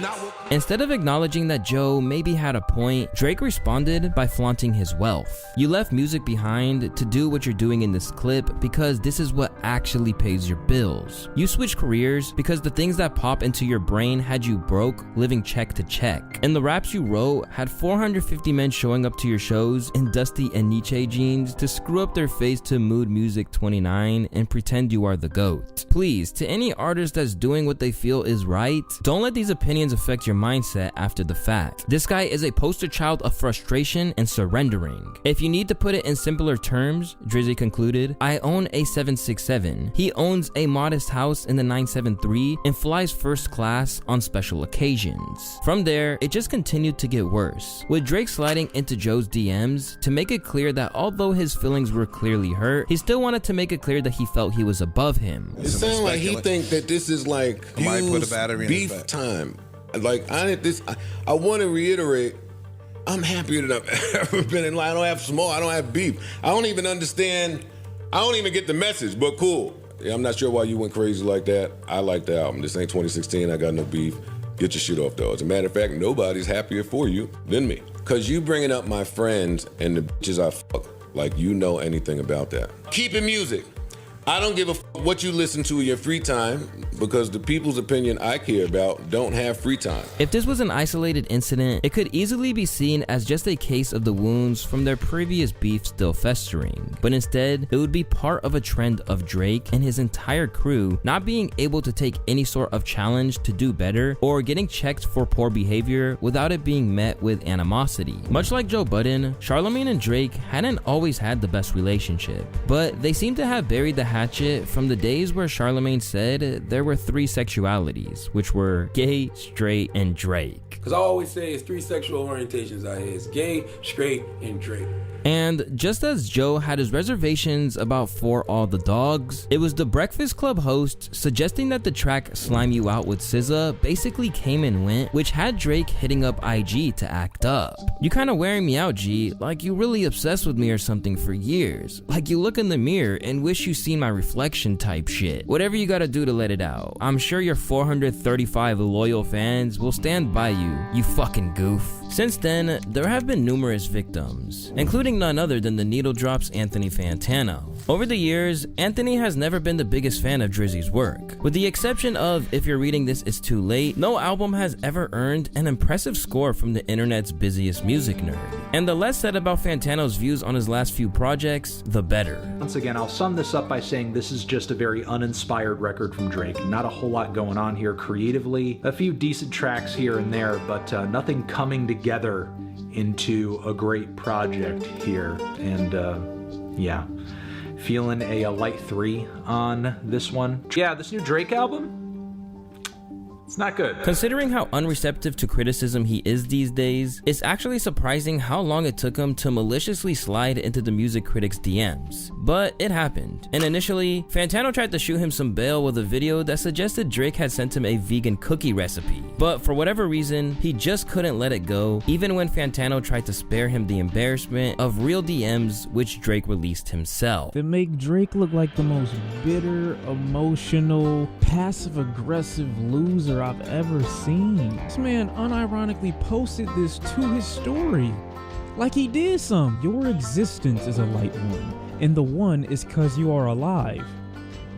and because you somehow wiped a black girl. I just don't get what type of response you think that this is gonna breed from people. No one outside of the yes men and the peers that you have are gonna look at this and be like, ha, you really got him. They're gonna be like, oh, you watch this dude unironically who shits on your music and this is the best response that you could come up with? A barrage of 3 messages that look like they came off the back of you drinking too early in the evening. After that, there was Rap Radar's Elliott Wilson. After Drake hopped on platforms like Caleb Presley's Sunday Conversations and Bobby Altoff's Really Good podcast to do interviews rather than taking the time to speak to actual hip-hop outlets, Elliott expressed that he would love to see Drake sit down for a serious chat with someone instead of engaging in comedic skits. But Drake wouldn't or couldn't see any validity in what he said, and once again, tried to sun him as footage emerged of Wilson interviewing Trippie Redd at a music festival. LOL man, shits on not coming to his platform for a second time, and now Elliott 10 toes doing Yes Jules run-up interviews at Rolling Loud. Just admit the youth took over, big dog. Now, there are likely some Drake fans out there who think that everything up until now has been a perfectly valid response. The real problem though is that Drizzy isn't just leaving their issues in the past, he's dragging them into everything he does. And it's now gotten to the point where he's accusing regular journalists like Elliott of being a snitch just for doing his job during the Kendrick beef. To view it like I'm just really against him. So when he dropped Family Matters, it was just like, I was like, yo, you dropping this tonight? He'd be back like, yeah, whatever, LOL, like, da-da-da. And then he sent me a rat emoji, and I'm like, I didn't like that shit. Don't send me a fucking rat emoji. Like, it's funny, because Drake's the kind of dude that, even if he don't fuck with you, he still follows you. He's not an unfollow kind of dude. At the end of the day, you know, Kendrick clearly won. And I got the calls, you know, from OGs, you know, I'm not really welcome in Toronto right now. But, you know, like, I'm from New York. You have phone calls? Like,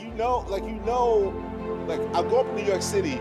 You know you don't go through other people's projects, right? Your projects is your projects. I would not go to Toronto if me and Drake weren't good. So that obviously makes sense. So, you know, yeah, I just think it's a tough time, man. It's a tough time to manage. At 53 years of age, Elliott Wilson is now being told that he can't enter a city because of how things have played out. And what's more shocking is that these days, he actually has valid reasons to feel threatened. In recent years, Drake has tried to hide his sensitivity behind a tough exterior, mainly by associating with real criminals. He's been linked to the groups like the Toronto-based Harlem Boys, Galloway Boys, the GGG Crew, and even the Hells Angels. Many years after he was robbed in his own city in an alleged setup, the once soft rapper has now aligned himself with people who have real street credentials, and it was an infamous motorcycle gang who allegedly carried out his bidding by jumping Rick Ross in Vancouver. After Rose, who has sent his own shots at Drake by coining the phrase BBL Drizzy and releasing Champagne Moments, played Not Like Us at a show, a Hells Angel member by the name of Andres Terrazakis attacked Rose and his DJ.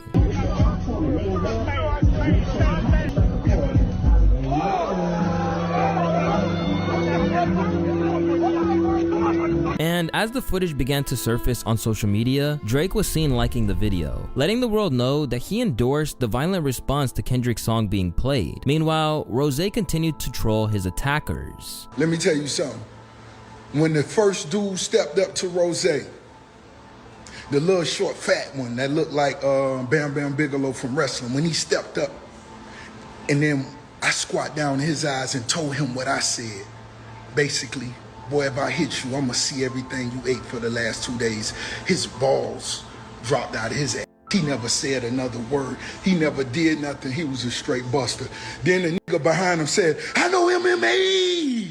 And then I got hit with a drink. I'm still convinced ain't no nigga punch me. But while Rick Ross made it out relatively unscathed, there have been a few other instances where those coming at Drake have received a real beatdown. Not necessarily from Drizzy himself, but rather from his crew. Back in 2016, Mo G began taking aim at Drake and his producer OVO 40 after allegedly receiving zero credit for the work that he did on various upcoming tracks from the label. Over time, he lashed out online. Have you ever heard in the history of hip-hop a man enjoys creativity and helps make Billboard hits but doesn't get paid $1 for it, 1 credit for it, and he's stuck in the hood? You know what I'm saying? That doesn't make sense, but exposing these niggas will make sense. Fuck you, on. Oliver's a fucking snake, double-headed snake. Alright, just to let the world know, I never got paid no 12 grand. For the record, I'm not signed to OVO, and all my real fans have been rocking with me from day one.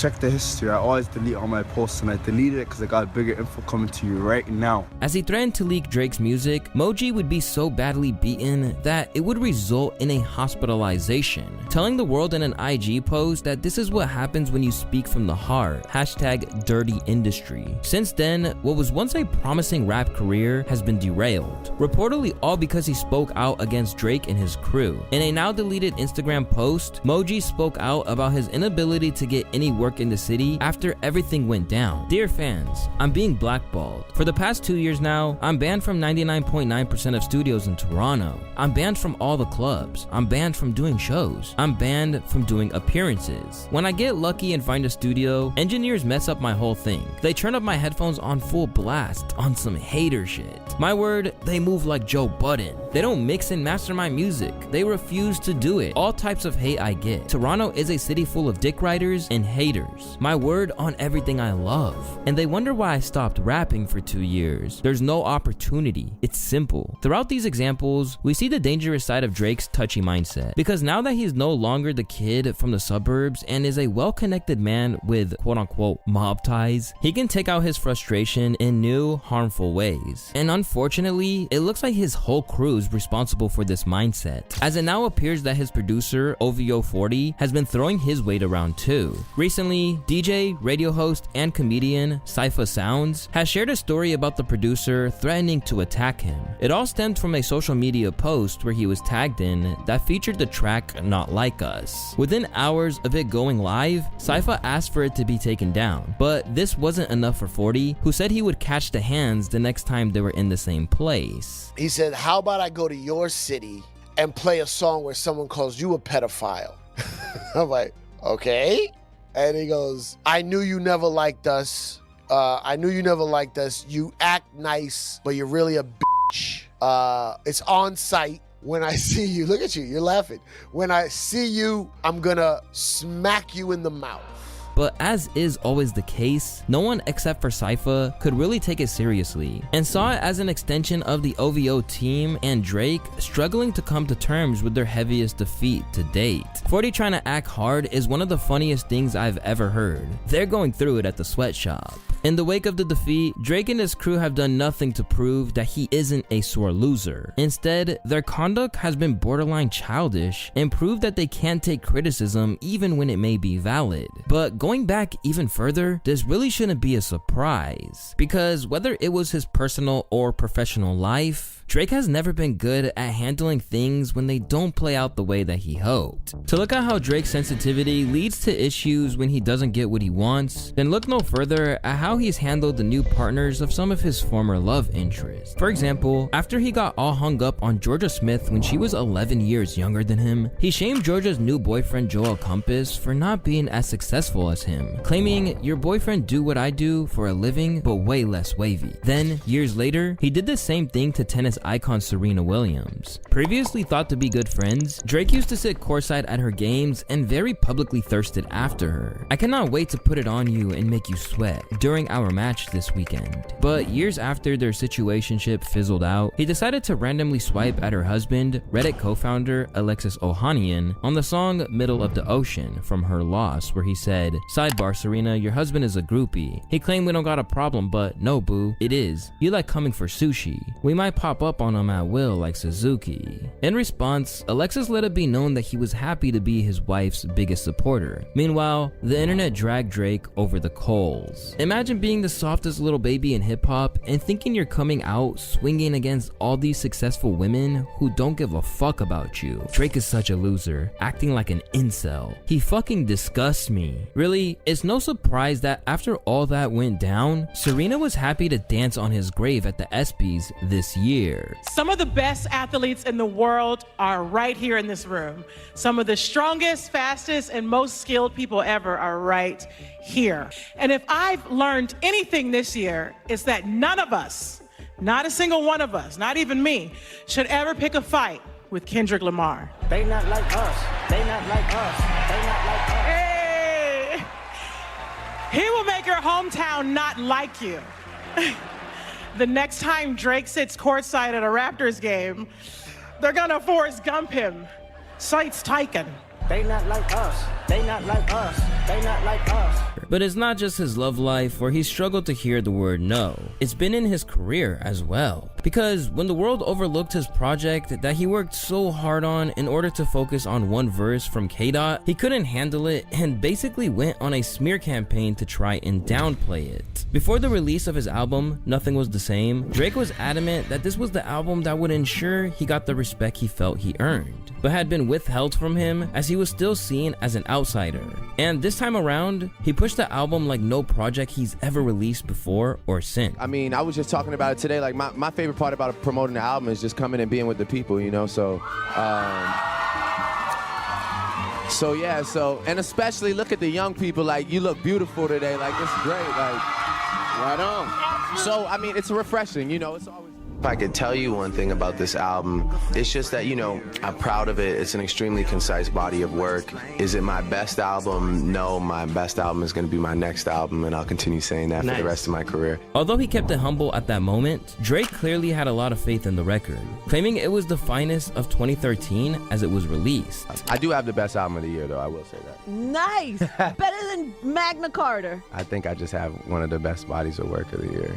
I worked hard on that thing, man. I like it. Yeah, I'm proud of it. With the release date set for late September, it seemed like Drake was primed to dominate the narrative in the final months of 2013. But unfortunately for Drizzy and his ego, a guest verse from Kendrick that dropped in mid-August was still shaking the fabric of hip-hop by the time that he wanted everyone to pay attention to his record. When Big Sean dropped the song Control with Kendrick Lamar and Jay Electronica, he was not only overshadowed, but unleashed an atomic bomb on hip-hop with K-Dot's verse. On top of controversially declaring himself to be the king of New York, Kendrick told everyone that he was putting them on notice and he was coming for the crown whether they liked it or not. White tees and Nike Cortez, this red Corvette synonymous. I'm usually homeboys with the same niggas I'm rhyming with, but this is hip hop and them niggas should know what time it is. And that goes for Jermaine Cole, Big Crit Wale, Pusha T, Meek Mills, A$AP Rocky, Drake, Big Sean, Jay Electron, Tyler McMillan. I got love for you all, but I'm trying to murder you niggas. With one verse, Kendrick let it be known that his only goal was to be recognized as the greatest, but it was all love. While those he left out felt salty, a lot of the rappers he name-checked understood what he was getting at and felt that he should feel that way.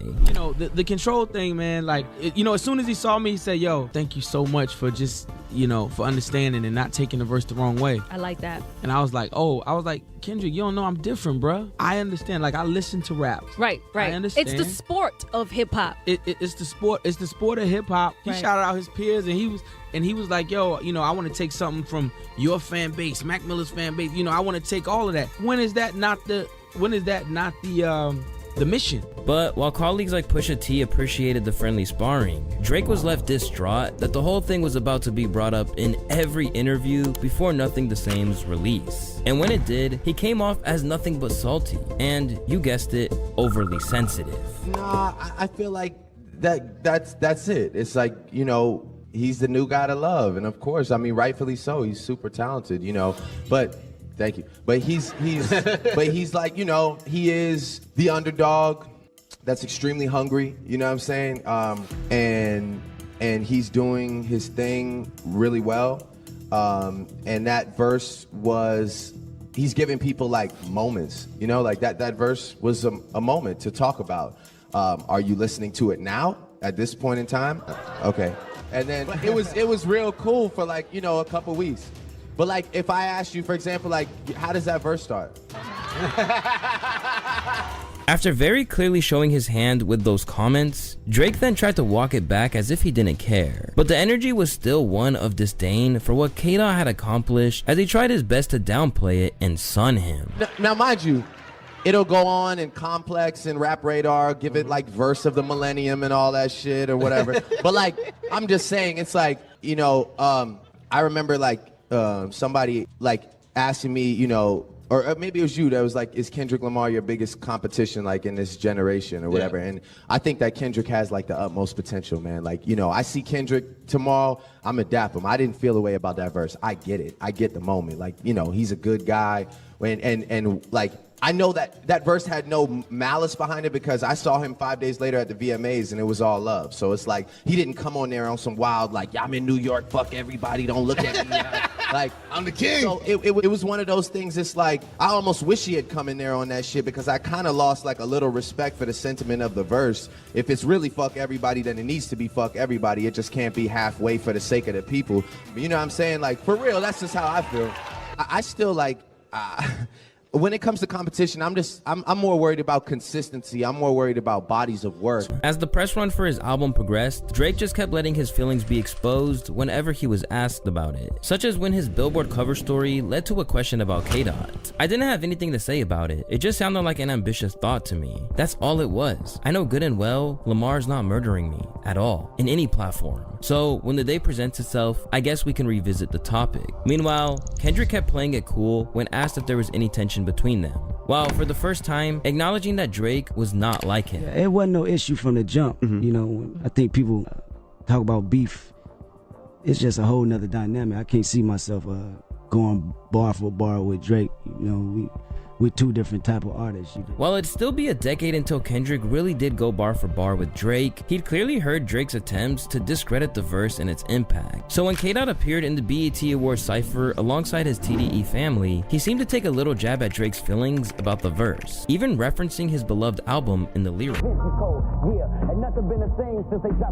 With that show-stealing verse, Kendrick continued to seize the agenda. So by the time that Drake sat down for another cover story in 2014, he was still being asked about K-Dot, and in the process, he finally admitted that the whole thing had derailed his attempts to promote his record. Hilariously, he also suggested that he was above the whole thing. Where it became an issue is that I was rolling out an album while that verse was still bubbling. So my album rollout became about this thing. What am I supposed to say? Nah, we'll be buddy-buddy. Mind you, I never once said he's a bad guy or that I don't like him. I think he's a fucking genius in his own right. But I also stood my ground as I should. And with that came another step, which then I have to realize I'm being baited and I'm not gonna fall. Michael Jordan doesn't have to play pickup to prove that he could play ball. No offense. But I'm not gonna give you the chance to shake me necessarily, because I feel great. There is no real issue. Despite the level of petulance he displayed in handling this instance of Kendrick overshadowing him, things were about to get even worse for Dre.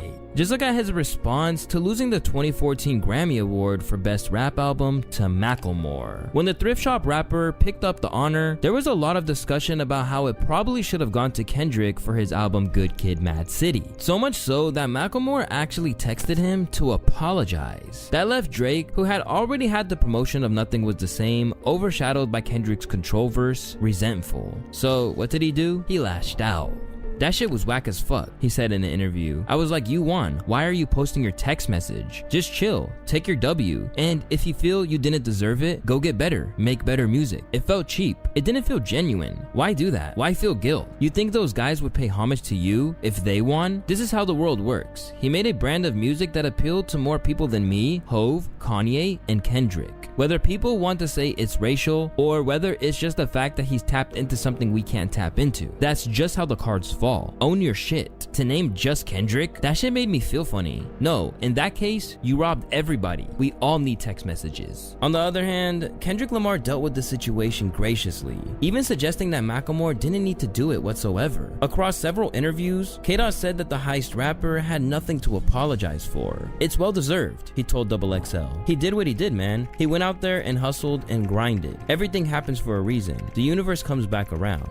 That's how it go. That text surprised me, but Macklemore is a genuine dude, he said on another occasion. However it panned out, I wish him much success. He touched people's souls, and no one could take that away. Really, the whole Grammy moment was incredible. Not everyone gets that shot. Here, we see a huge difference between how to take an L without looking like a total sore loser, and how to make that loss seem like a win by retaining your dignity. Because when it comes to not damaging his reputation when things don't go his way, it's really never been his strong suit. Then we have his resentment towards The Weeknd. Back when his fellow Toronto artist first emerged, Drake was undeniably vital in helping to bring him to mainstream audiences, even tweeting out his lyrics to Wicked Games from House of Balloons. From there, he enlisted The Weeknd to help him write on Take Care, with The Weeknd later admitting that he sacrificed several of his own songs for Drake's project. But Drake showed his true colors when, instead of signing to OVO, The Weeknd opted to launch his own imprint with Republic. In response, Drake was on Twitter sounding somewhere between a vengeful mob boss and a spiteful ex-girlfriend when he said, "You won't won't get away with just a thank you. You owe me a favor. Since then, Drake has tried to downplay the extent of The Weeknd's work on Take Care, while also acting like he never felt away in the first place. With Abel, we had our run.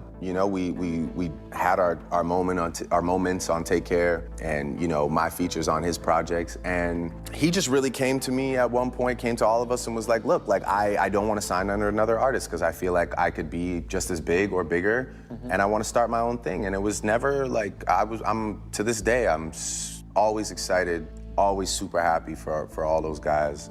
Now, with the benefit of hindsight, The Weeknd knows just how much of a bullet he dodged, declaring that "I thank God that I never signed my life away" on All to Myself. Because if we learned anything about Drake's temperament in recent years, it's that if Abel never threatened to get bigger than him, it seems highly likely that he would have snuffed it out. And to add the cherry on top to prove just how sensitive Drake was about his whole ordeal with The Weeknd, we can even see how bitter he was when he released his 100 gigs for Your Head top, which included tons of behind the scenes and unreleased footage of him creating albums and touring. In one of the videos, it showed Drake refusing to dap up The Weeknd when meeting him backstage. Take a look for yourself. Good to see you. You too, man. Yes, sir. How are you? What's up, boy? You have fun? Of course, bro. I almost cried 4 times. That's why I was okay, what's up, man? Yes. Glad you came. So, where does this mindset in Drake come from? Well, the most logical answer is that it's always been in him. And now that he's in the driver's seat, it has mutated into something far more malicious. Back in the day, Drake was open about the fact that he wasn't the toughest guy. Melissa asks, tweets, Drake claims he wasn't cool in high school. What made you uncool? I just didn't, it wasn't that I wasn't cool, it was that the kids that were cool, I wasn't on their wavelength, which made me sort of uncool, I guess. So like, you know, it was, I just always felt like an outsider. I went, when I was in Forest Hill, you know, it was an all Jewish school, like, and just being biracial, but still being Jewish, so I was like kind of connected to the kids, but like sort of distant. And when kids are young, they don't necessarily comprehend everything. Right. So it can get a little cruel and a little mean. Did you get teased a lot? Yeah, I mean, I got it, you know. I got it, definitely. Were you? He even opened up about it in the past, where he explained that he pined for his acceptance in hip-hop. I used to be so self-conscious about the strikes against me, being from Canada, being on a TV show, being super light-skinned. Now, it gives me the chance to accept that I am something different. Maybe I don't need to be the next Kanye, maybe I don't need to be the next Wayne. I could just be the first Drake. But where that would usually be seen as a weakness, that kind of vulnerability actually worked to his benefit, rather than the spiteful anger that it has morphed into today. As a result, people now feel the fame has changed Drizzy for the worse. This Drake should have stayed. Drake was much more authentic here. People could clown him for being soft or uncool or whatever, but at least he was being real to himself, not the fake tough guy mafia don he pretends to be now. Instead of being mocked for his perceived softness, Drake is now experiencing what it feels like when your entitled attitude means that people are now reveling in your downfall and see your attitude for what it is. They want the brother pass. Like they want if they want like the relationship pass where like if you're cool with them in the industry, they feel like you cannot like the opposition's music. You can't be honest. You have to like dick ride them. That's not okay, bro. That's not healthy. That's not reality. That's sore losing mentality. You're Drake. You should be greater than this. You're better than this. You lost. Move on. And if you're gonna be tight at people and you're gonna be mad at people's reactions, then come back with a fucking banger. Come back. Keep the battle going. Instead, you drop Sexy Red, yeah, I love you, you're my everything, BBL Drizzy, and then now you're happening on a Toronto comedian parody song? The shit's not adding up. Like, what the fuck is going on here? Like, is this guy, like, he's gonna DM us next? He might DM me now after seeing this clip. Left taking L after L, it's reached the point where DJ Scheme played Not Like Us in the very club that Schoolboy Q and Sir were banned from, and had a whole Toronto audience singing along to every single word. So, nigga, for him to say that, I'm like, nigga, you sounding real federal. Nigga. Real fetish, right? I don't think academics even got a whip, dude. If he do, his mom's Camry. He definitely is a minivan type of nigga. With the auto sliding door? Yeah, auto sliding door. Auto sliding door. Alongside Q enjoying what happened, the real problem for Drake is that because of how he's behaved in recent years and how he's conducted himself as the fallout from the beef has transpired, he's stopped being a sympathetic figure. In fact, to some younger listeners today, it seems like it's no longer even cool to like Drake. I'm telling y'all, the kids aren't messing with Drake like that. It's becoming uncool to like Drake very quickly. This is very bad for Drake in every single way. Just a few years ago, it seemed impossible that the public might turn on Drake so long as he kept providing hits. But as his rash behavior has spiraled out of control, we might be on the precipice of that. And based upon all the evidence presented, the only person he has to blame for it is not K-Dot or any of his critics, but himself and the enablers that let him get to this point. You see, the perceived rift between Drake and LeBron began making headlines in the middle of the Kendrick beef earlier this year. It all started with LeBron rapping along to Like That, which was the first installment of Drake's calculated decline.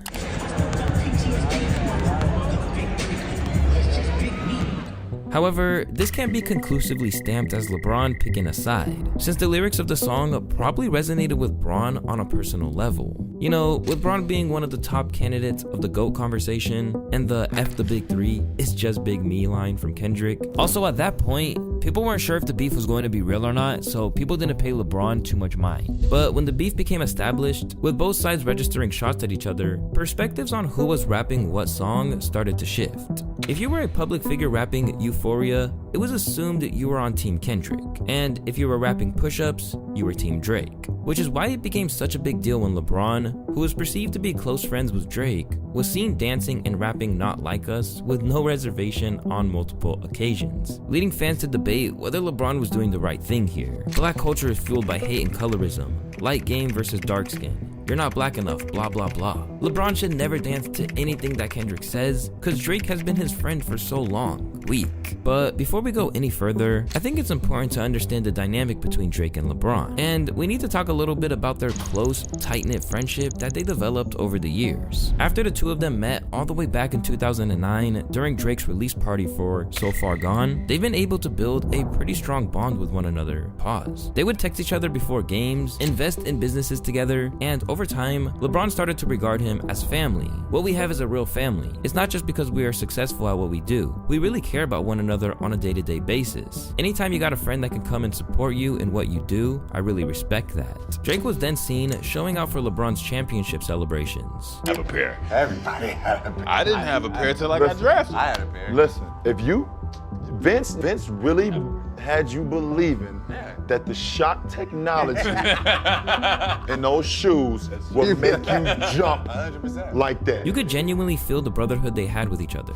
But after some time, the relationship started to become a little one-sided, as more often than not, it was always Drake who was congratulating Bron for a milestone or doing something for Bron. And very rarely is it the reverse. LeBron, I'm honored to be a part of yet another historic night for you. 30,000 career points. It's incredible. It seems like every time we look up, you're setting another milestone or breaking another record. And I always tell you, you're one of the most inspirational people in my life. I'm honored to call you a brother. It just seems like Drake is always looking up to LeBron, even going as far as getting a tattoo of LeBron's iconic high school jersey number on his body, which has pretty much turned into a meme at this point. And if we're trying to rationalize Drake's actions, we could say that people get tattoos of figures that mean something to them or inspire them in some capacity. But it just doesn't seem like LeBron feels the same way about Drake. This was made abundantly clear when Drake was straight up sunned by LeBron's show following his feud with Pusha T and the revelation of his hidden kid. Drake takes you and like, am I letting you down? Yeah, what'd I tell you? What did you say to him? You said that I can never let you down. Despite all of this, they still remained friends and hung out regularly. However, their friendship would soon come crumbling down with Kendrick Lamar's explosive hit track titled Not Like Us. A song that dubbed Drake as a certified pedophile, said that he colonizes America for his own monetary gain, that he f***ed his best friend and mentor's girl while he was in jail, and a whole lot more. Kendrick Lamar showed the world he was ready for war when his beef with Drake came to light. Even though Kendrick was cool with LeBron as well, he was definitely much more tighter with Drake. But But when push came to shove, he had to pick a side, because that song would just not go away. Breaking record after record and getting played throughout the summer in every club, DJ set, and radio airwaves, Drake needed as much support from his friends as possible. And while Kevin Durant, who was also tatted on Drake's body, decided to publicly claim Team Drake, Bron was instead being filmed rapping along to the song. Now, it's bad enough that he was singing the song publicly when he was good friends with Drake, but appearing at Dot's pop-out show in LA probably made Drake sick to his stomach. Think about it, Drake was in the middle of getting clowned by the entire West Coast and other artists who were waiting for his downfall. To have someone who was basically one of your homies go to the pop-out show and rap along to a song calling you a PDF file has to be gut-wrenching, because LeBron was literally saying every word. This is somewhat ironic since LeBron is historically known for being horrible at remembering lyrics.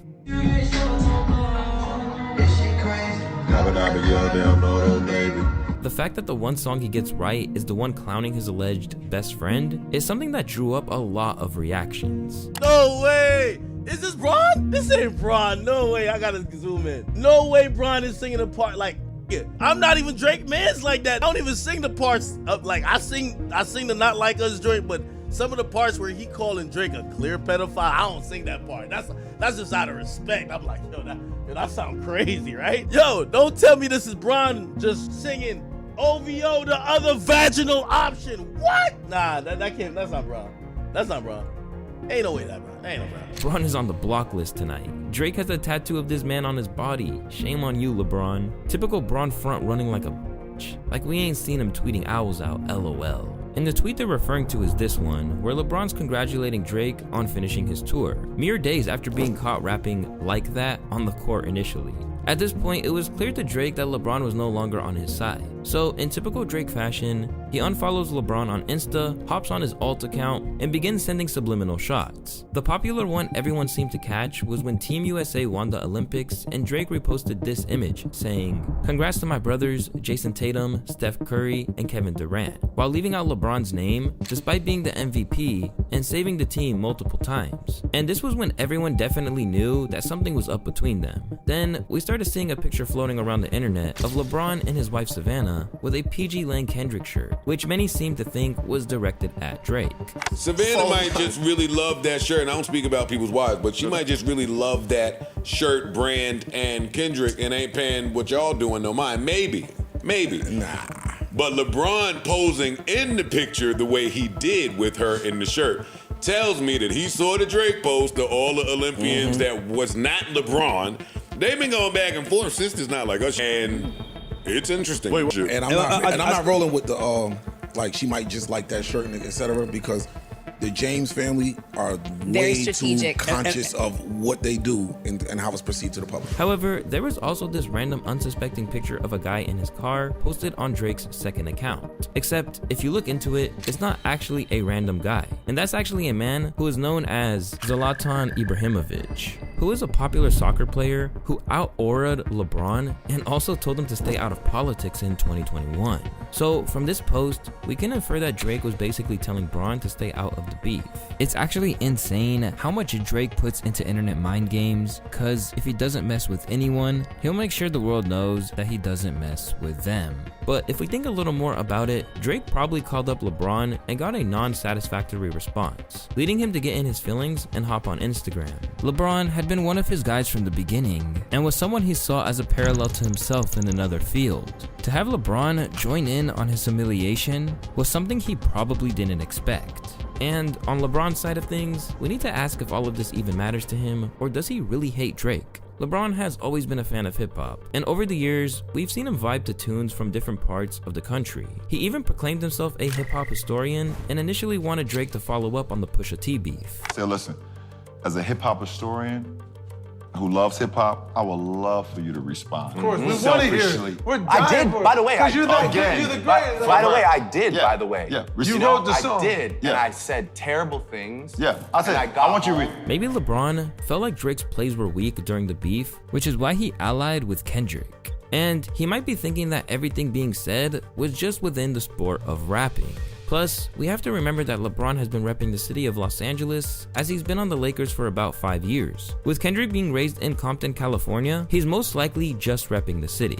And if we're being honest, it wouldn't have been that serious in the real world. Definitely not like it is for LeBron on the basketball court. I think LeBron fucks with Drake. He probably was low-key rooting for Drake during this battle, but he's not the guy who is just like, yo, Not Like Us drops, I can't dance to it. He probably just think it's a fire moment. He's thinking it's like, imagine that playoff series where he does the 3-1 comeback versus the Warriors. I think that's what he's thinking. Now, this is what I was saying about Drake with these friends that he has. Your friends are gonna see the forest from the trees. Yo, fuck the rap battle. He's calling my man's a pedophile. Another theory is that LeBron might have sided with Kendrick because his wife, Savannah James, allegedly views Drake as a bad influence on him since Drake hasn't grown up from the party life and frivolous antics. This is something that Kendrick Lamar alluded to on Meet the Grams, his third diss track, where he said, "Hey LeBron, keep the family away," warning LeBron of Drake's alleged predatory behavior when it comes to women in their teens. He and LeBron just have a 2-year age gap. Yet, their lives couldn't be more different. LeBron has a family and 2 kids, one of which who was raised so well that he literally gets to play alongside his own father in the NBA. Meanwhile, Drake is stuck in this constant cycle of rotating the same IG models, going to the same parties, and overall, not really growing or maturing much as a person. This also might be the reason why there's such a disconnect when talking to LeBron, cause nothing will make a man mature faster than responsibilities and the way of setting a good example. There's memes of how he looked at LeBron with this "you my dad" look. How he looked at not Karl Anthony Towns, DeMarcus Cousins, the Kentucky picture. Like there's whole collages made how he behaved on the shop. This is maybe psychological, but it just appears that when the alphas come in, or when the money niggas come in a different example, you become who you are. However, some basketball fans also believe that LeBron is doing all of this to sign a new player to the Lakers. I think LeBron was actually using the Kendrick Lamar moment maybe as I don't know this to be true, but I think he was trying to get DeMar DeRozan to the Lakers. Because you remember around the same time that all that was going on, it was being reported that LeBron was taking a pay cut from the Lakers in order to acquire an additional star to play alongside him. I think he wanted DeMar DeRozan, so maybe he felt like if I pull up to LA, if I show the homie love, if I ingratiate myself in this LA culture, maybe it'll be an easier thing to get DeMar out here. Personally, I feel this is somewhat unlikely since just showing up to the concert would have been enough to show support. Because LeBron was having the time of his life, smiling from ear to ear in pics and screaming those OVO bars at Dot's pop-out show. It seemed like a little more than a new signing. But then there's also this outrageous take from DJ Academics, which claims that LeBron is somehow jealous of Drake's lifestyle. Maybe LeBron is a little bit jealous of, alright, yo, he's like me, but look at the lifestyle he's living. The jet, the women, out partying every time. I don't know. That, and I'm not saying jealous like you want that person to fail, but it's just like you're watching how this guy's moving, and you're like, you know how you have to move. LeBron is a family man, committed for how many, 20 years? Y'all both in the same position, but that nigga look like he having a whole lot of fun. It's a little bit different, and not that that's bad either way. Maybe you were waiting for that nigga to take it. Although this seems like another Drake glazing session by Big Ac, it also ties into what I said earlier. Apart from being at the top in their respective industries, Drake and LeBron do not have much in common anymore. In fact, Steph and Kevin Durant act like much better friends to Drake than LeBron. And this could be because Drizzy and Bron's relationship has gotten to the point where they are quote-unquote friends, simply because of the positions both of them occupy in their industries. LeBron probably didn't feel any personal obligation to Drake during this rap beef since, in his mind, he's taking part as a fan, which is why he finally responded with his own subliminal message to Drake, containing Drake's Nike OVO collab reading "Love You Forever" with an infinity symbol next to it. A story that begins on May 4th, 2024, a day that historians of the culture will remember as the start of the unraveling of Drake's unchallenged dominance in hip-hop.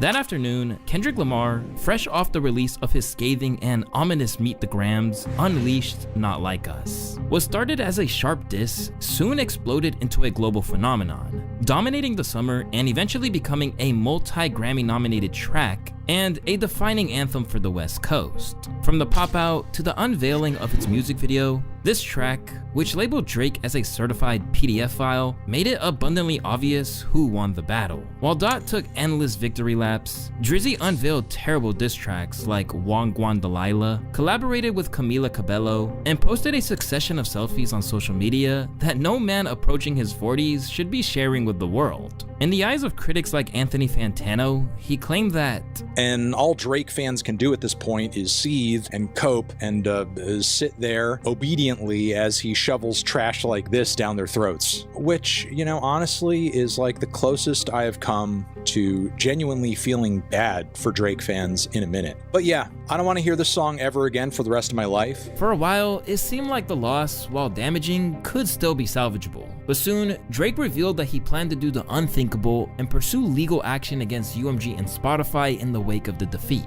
claiming that they used bots to boost Kendrick Lamar's streams and other backhanded tactics to artificially give K-Dot the edge, even though everyone seemed dubious to begin with, including his own cheerleader, Academics. What's really interesting about Drake's claim is that if you watch the Academics interview, Academics questions the veracity, the truth of this guy saying, hey bro, are you sure? Like, somebody promised you points for bot streams? There's producers and engineers and people who feature on songs who don't get a % of the song. And somebody promised you? Academics questioned this guy's story. Anyway, Drake's lawyers saw it fit for a filing in a New York state court, and they say, look, this is some evidence of the bots. Now, all right, I'll be honest with you. I talked to my man from Spotify. I won't say the name right now, but legit Spotify nigga. He said, hey, yo, I'm gonna be honest with you. I don't know what that person on your stream was talking about. Them Kendrick streams is real. That's what I'm saying. What I did, I called the people that I know oversee those people that play like that. And I PTR'd it on my floor. They said, whack, we didn't work that. We didn't touch that. And as the world lost its mind over what this meant for his legacy, Drake insisted he wasn't going to discuss it. This already is going to tell me it's clearly not Drake, right? So Drake didn't tell her this. Again, first of all, I reached out to Drake too. Drake, he's not speaking on this, right? And he doesn't need to speak on it. Yeah, it is what it is. It's a lawsuit. You get what I'm saying? As always, that silence created a vacuum. And in the absence of any real clarification about his intentions from Drake, his fanbase tried to fill in the blanks. Meanwhile, from everyone else, he was resoundingly clowned, with many of those who had been in the same circles as him and knew more than the public was privy to, feeling like he deserved it. And so now we see what he's doing at the face of adversity.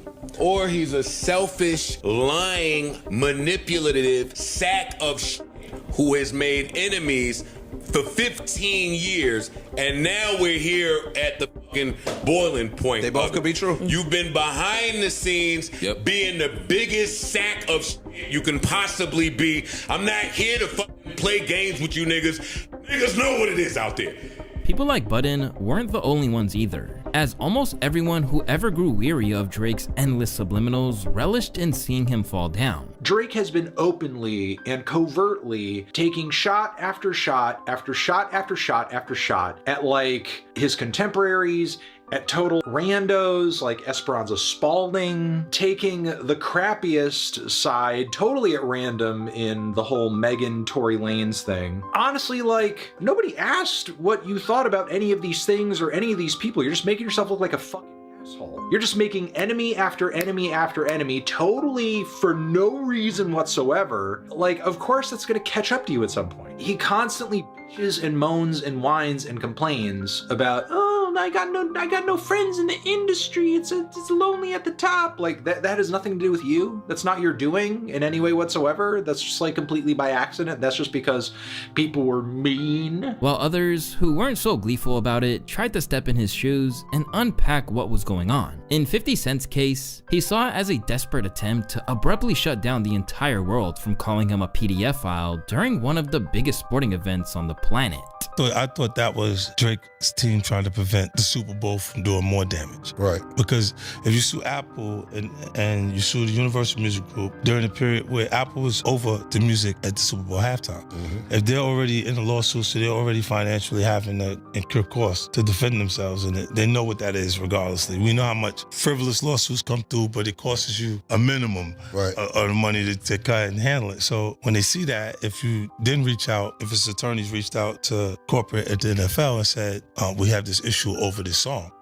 It's already a pending case. We don't want you guys to allow that to air and then you be a part of the damages. Then, out of nowhere, Drake seemed to have second thoughts. Suddenly, he was backtracking, retracting the petition after his company, Frozen Moments LLC, revealed that they had, quote, met and conferred with UMG and Spotify on January 14th, 2025 regarding this filing. Spotify unsurprisingly had no objection to the withdrawal and discontinuance, while UMG chose to stay completely silent on the matter. As it seemed like they were about to put this behind them without costs to any party, people began to wonder why. Initially, the obvious reason seemed to be that the fierce battle with UMG seriously damaged his capacity to release music, meaning that he now needed to drop tracks in covert ways, such as that massive 100 gigs drop he did, or the Fighting Irish freestyle. He might as well just tell us, prepare for a cold winter, because I don't think we're getting no new music from him. I don't want that, so that's why I think it's bad. I want new Drake music, and I want his music to do well. I don't think his music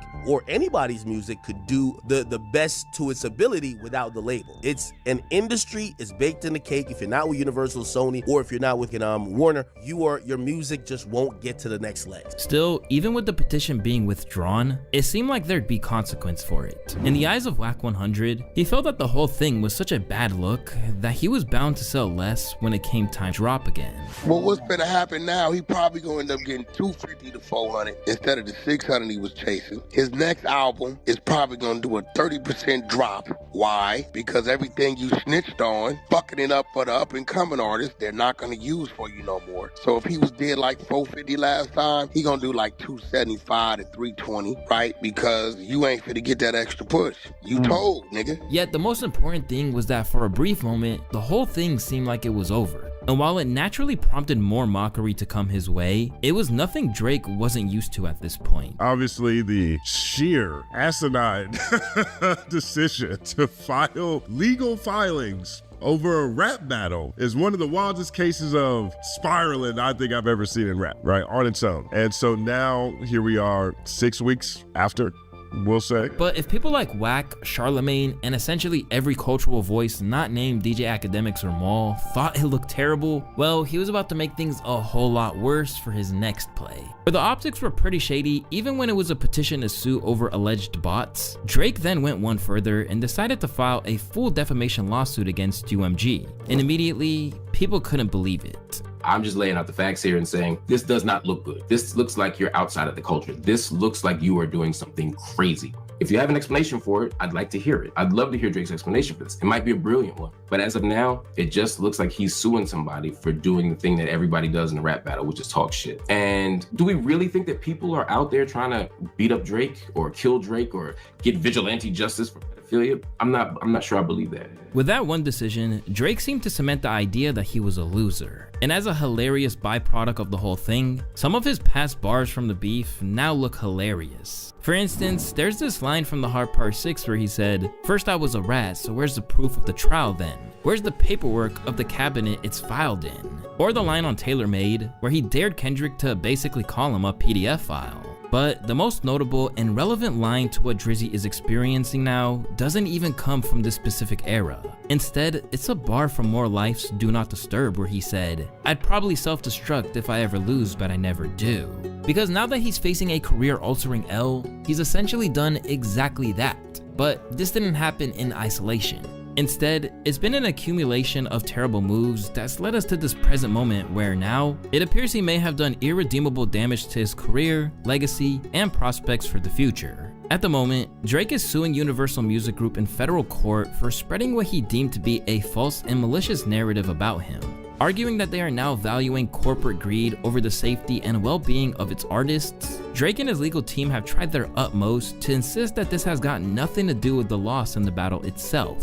UMG may spin this complaint as a rap beef gone legal, the documents read, but this lawsuit is about a war of words between artists. Drake alleges that UMG unleashed every weapon in its arsenal to amplify Lamar's track, even though the company was fully aware that the lyrics were not only false, but dangerous. Feeling betrayed by his own record label, which he claims waged a campaign against him while refusing to address the issue as a business matter, Drake said he had no choice but to pursue legal action against UMG. Despite claiming it wasn't about a war of words, the lawsuit zeroes in on just that. In the lawsuit, Drake argues that the song is defamatory, alleging the lyrics, album cover, and video promote a false and malicious narrative, accusing him of being a certified pedophile and a who should be placed on neighborhood watch. It also claims that the song cover depicts his Toronto home, marked with icons used by apps like Citizen to identify offender, while the video reinforces this narrative with imagery linked to trafficking and a hopscotch scene paired with the line, "Trying to strike a chord, but it's probably A minor." Despite the lawsuit targeting UMG, Drake maintains Kendrick isn't the issue. The lawsuit is not about the artist who created Not Like Us. It is instead entirely about UMG, the music company that chose to publish, promote, exploit, and monetize allegations it knew were not only false but dangerous. Much as they did when the petition was brought up initially, UMG's sentiment remained one of dismissal, experiencing a rare moment where the major labels aren't seen as the evil empire that they usually are. Universal Music Group has relished the opportunity to tell Drake to get over the loss, rather than seeking revenge where it's not warranted. In a lengthy statement, Universal pushed back against Drake's lawsuit, calling his claims both false and illogical. They emphasized their long-standing support for Drake, citing massive investments in his career and the tireless efforts of their employees to help him achieve historic success. They also argued that Drake had willingly used their platform to engage in rap battles in the past and is now attempting to weaponize the legal system to silence another artist's creative expression. Overall, they firmly denied engaging in defamation and vowed to vigorously defend themselves and their artists against what they see as frivolous litigation. Almost immediately, the lawsuit had become a source of hilarity. To legal professionals, it has been deemed so flimsy that he's getting cooked by legal experts on live television. It seems like a failed attempt sort of not to look petty, not to look like he's suing the artist that just, annihilated him in this rap battle. Let's just call it for what it is. That song is a banger, right? All the while, the shift in tone and approach was one that only further damaged his standing among hip-hop fans. Because while here he had previously said that the petition was about bots, this is literally about the lyrical content of the track. What's wild is that he's now trying to suppress free speech, which goes against everything he previously stood for, especially when he advocated for Young Thug, a rapper whose lyrics were being used against him in court as well. Ironically, that stance was one many hip-hop fans didn't even support at the time. Friendly reminder that in 2022, Drake signed a letter alongside other artists that protested against the use of rap lyrics in court. The lawsuit he just filed does exactly that. This man has always been a hypocritical slimeball. He stands for nothing that doesn't help him win. Another important aspect of the lawsuit that couldn't be overlooked was the attack on his home that happened shortly after Not Like Us dropped. Police confirmed that they are investigating an overnight shooting outside of the home of rapper Drake. Here's a live look this morning at the scene. This is outside 21 Park Lane Circle in North York, well known to be the home of the Toronto-born rapper. One man was rushed to hospital with serious injuries. Police have confirmed to City News that the victim is not Drake. In the lawsuit, Drake and his team seek to directly link the assault, which led to a bodyguard being shot and a bullet getting lodged in his door, to K-Dot's diss track. He then reveals that a man attempted to dig a hole to enter the property, as well as another instance of trespassing the following day too. Reportedly, this prompted him to move his family for their protection, and while anyone would empathize with that, what's not really working is his attempts to scapegoat that particular track as the source of all aggression towards him, especially when he threw a lot of disses out on Family Matters and Push-Ups. That's very whack, by the way, and I'll tell you why. Because Drake wasn't just, going back and forth with Kendrick. He was going back and forth with multiple artists. And the Weeknd's manager gets shot, and something happened with California, right? And everybody, then a few weeks later, the shooting happened at the security guard with Drake, and they had an issue. So why are you just pointing at Kendrick and saying "Not Like Us" caused this? I'll get to it. So he details the fact that not only was he home, but he had to endure what the security guard went through. He wasn't physically shot, but it was, there was like a mental distress almost, or like a stress on him, because he was a part of the people that they were trying to stop the bleeding on the guard. The ambulance took 30 minutes to get there. So it was a very tragic situation that he had to endure. And he's saying that they point this to the song because of the art on Not Like Us. Above all, the attempts to claim that Kendrick Lamar's bars incited violence means that he's essentially calling for censorship, but only in one direction. Was Family Matters not also published under UMG, where Drake accuses Kendrick Lamar of beating his wife, not being the father to his children? And I know one accusation is societally viewed as significantly worse than the other. That's why Drake is going on this whole press tour about how much trouble and damage he's been given from Not Like Us. So I get that the stakes are different, but the action is the same. He's pretending like UMG prioritized Kendrick Lamar in this instance. Drake even taunted Kendrick multiple times, telling him that if he really wanted Tupac's rings, as he claimed in his song Euphoria, then he should come get it himself, essentially daring him to break into his house. You gotta model me for Shout out Nadine. You gotta model me for the Nocta, bro. bracelets, you know what I'm saying? Yeah. Crazy, bro. It's not my shit, but I still got it though. How much is that ring worth? Come get it out the crib. Sorry, I don't talk about you. With this willful ignorance and his own role in creating enemies, fans see it as just another example of how Drake has become increasingly unhinged since taking the L. Such as one user who wrote, "The boy been losing his mind since his beef with Kendrick. That man got beef with rappers, singers, basketball players, anybody associated with Kendrick." And if anything further emphasizes how far out of touch he is with reality, it's the fact that he's even coming after the YouTube community for their reactions. In a baseless claim, Drake suggested that the reaction community were over-exaggerating when they first heard Not Like Us to artificially boost its popularity. Immediately, Zayas and B. Lou disputed claims of being paid. Instead, they argued that the song simply went hard. If this your first time hearing Not Like Us, what the is you supposed to do? If a motherfucker come on this bitch, dun dun dun dun dun dun, it's what the you gonna do? You know what I'm saying? That shit was a banger. What am I supposed to do? That shit was a banger.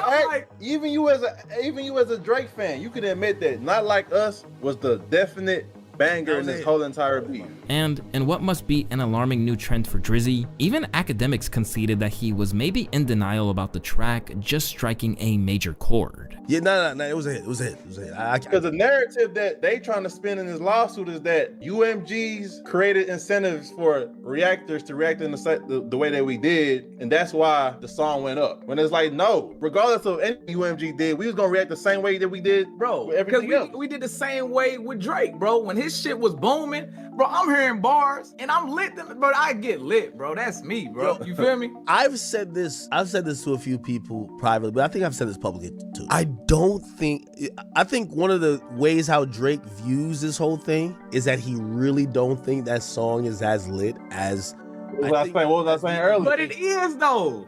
You feel me? Faced with this wild accusation, the duo even considered how they could get a bag from Drake over it with a suit of their own. Is there any play in a countersuit with Drake's lawsuit, being that he mentioned us? I'm on stream, by the way. Because I'm not gonna lie, like when I saw me and B. Lou was mentioned in the lawsuit, I haven't been at ease all day. Well, what did it say? I was unaware of that. Yeah, it said that it made claims that we reacted in a certain way because UMG lifted our copyright. And I've been getting all kinds of threats from OVO. Like, my family been getting threats. They've been like finding my address. I've just been distressed all day. Others, such as No Life Shaq, just straight up clowned him. This nigga Drake done snitched on the reaction community. It's no way you got us in this case, dog. Nigga, we chillin', having fun, and you got us listed in the case? Oh, this gotta be the softest nigga ever, dog. Man, hey, Drake, you ain't hip hop, bro. It's no way. You a great artist, I give you that all day long. I promise you. Can't take that from you. But bro, you gotta be the softest nigga in the history of Earth. Yo! Look at this, y'all. Then, as often happens with these arguments Drake has made, there was the hypocritical side to it all that only further damages his credibility. As the news broke, another reaction channel, Screwface John, suggested that there was no copyright claims against his reaction to the song Push-Ups by Drake either. But that's only scraping the surface. After all, this is the same guy who told Kai Cenat to stay on stream to react to his diss track, and whose team allegedly tried to pay Rob Markman to take his side in the beef. I'll tell you one further, and I'm gonna be honest, and I haven't said this, and I was approached during the battle by a team connected with the OVO side and asked me to show the boys some love. You know, again, I was being as unbiased as possible. I was calling it like I see it, but they asked me, yo, we know you're unbiased. Really said it. We know you're unbiased, and we like that you're unbiased and you really try to call it straight, but can you show the guy some love? And no money was offered. No, absolutely no money was offered.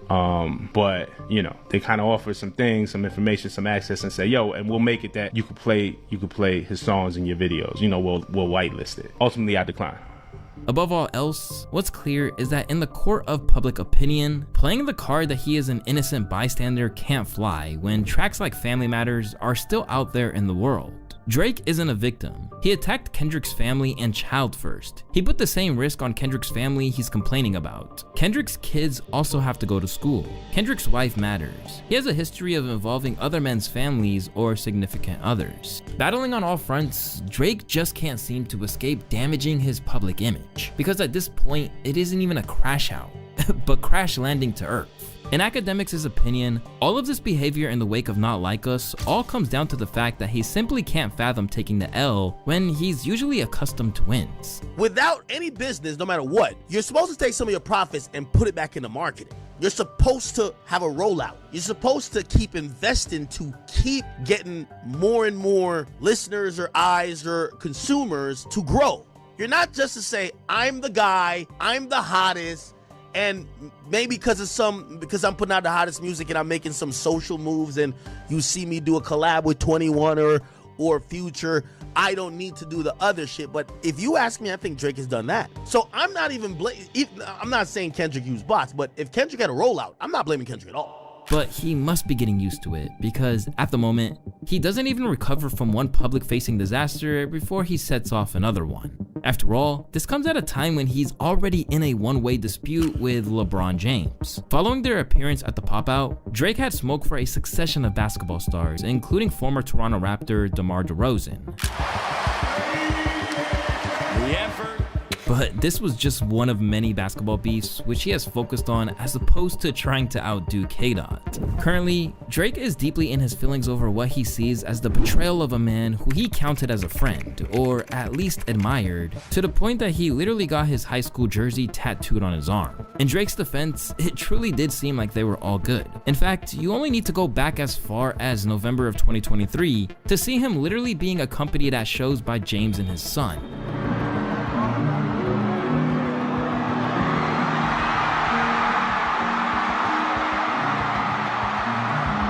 But it seems like whatever bond they had imploded when LeBron showed up in the crowd at the Pop-Out. With Drake's reputation in shambles and Kendrick continuing to rise, it appears that LeBron has gone all in as a K-Dot fan. And for Drake, this must have been a rough lesson to learn after being a kingmaker for so long. Because once people are looking at you sideways, those fair weather bonds that aren't built on real friendships will fall apart. Soon, leaked DMs made the rounds, with it appearing that Drake was making some bold claims about LeBron's adulterous ways. Me and Universal is like Nike was funding a campaign about LeBron cheating on his wife, not Adidas or Reebok. Nike, the company he's been with since he started. My situation is not no street shit. From there, the allusions to his problems with LeBron just kept coming with the Fighting Irish freestyle, in which a wounded Drizzy seemed to be suggesting that he wouldn't hesitate to ruin LeBron's reputation. In the lyrics, he said, "Talking about we family, well, I'm not the cousin to visit. God forbid we ever got to tarnish your public image. All that brother talk as if I really discovered a sibling." From there, Akademiks filled in the blanks by going on the attack. Newsflash for LeBron. Yo, LeBron, I talked to enough whores in Canada. I've talked to enough people. Maybe Drake will keep teasing it. Let me just tell you what I've heard. Yo, LeBron, you and Drake used to go on two-man, okay? But while Ak felt like it was a masterful move, he seemed to be the only one. For one, Ebro and those at Hot 97 couldn't believe that this was what he was doing to another high-profile figure. I've never seen bitch asses like this. This is what I'm saying, and I think for the average person, it's got to be fairly confusing, because why is Drake going at LeBron? Because LeBron danced to Like Us and was rapping Man in the Garden from the GNX album on social media. At the pop-out concert. Now, so for Drake's the record, feelings are hurt, so he's going at a dude who can't rap. No, but real quick. And Sean, outing yes. his family? Sean, yes, to your point, yes. I want to be clear. I said on this radio station last week, and I said it with my chest, I understand why Drake would be annoyed after the years of friendship that LeBron would be so publicly supporting Kendrick's music. I get how that would make you feel away. And Drake has LeBron tattooed on his body. Shawnee, stop saying the things I don't understand. I'm saying what I do understand. Just okay, connect the dots. Yes.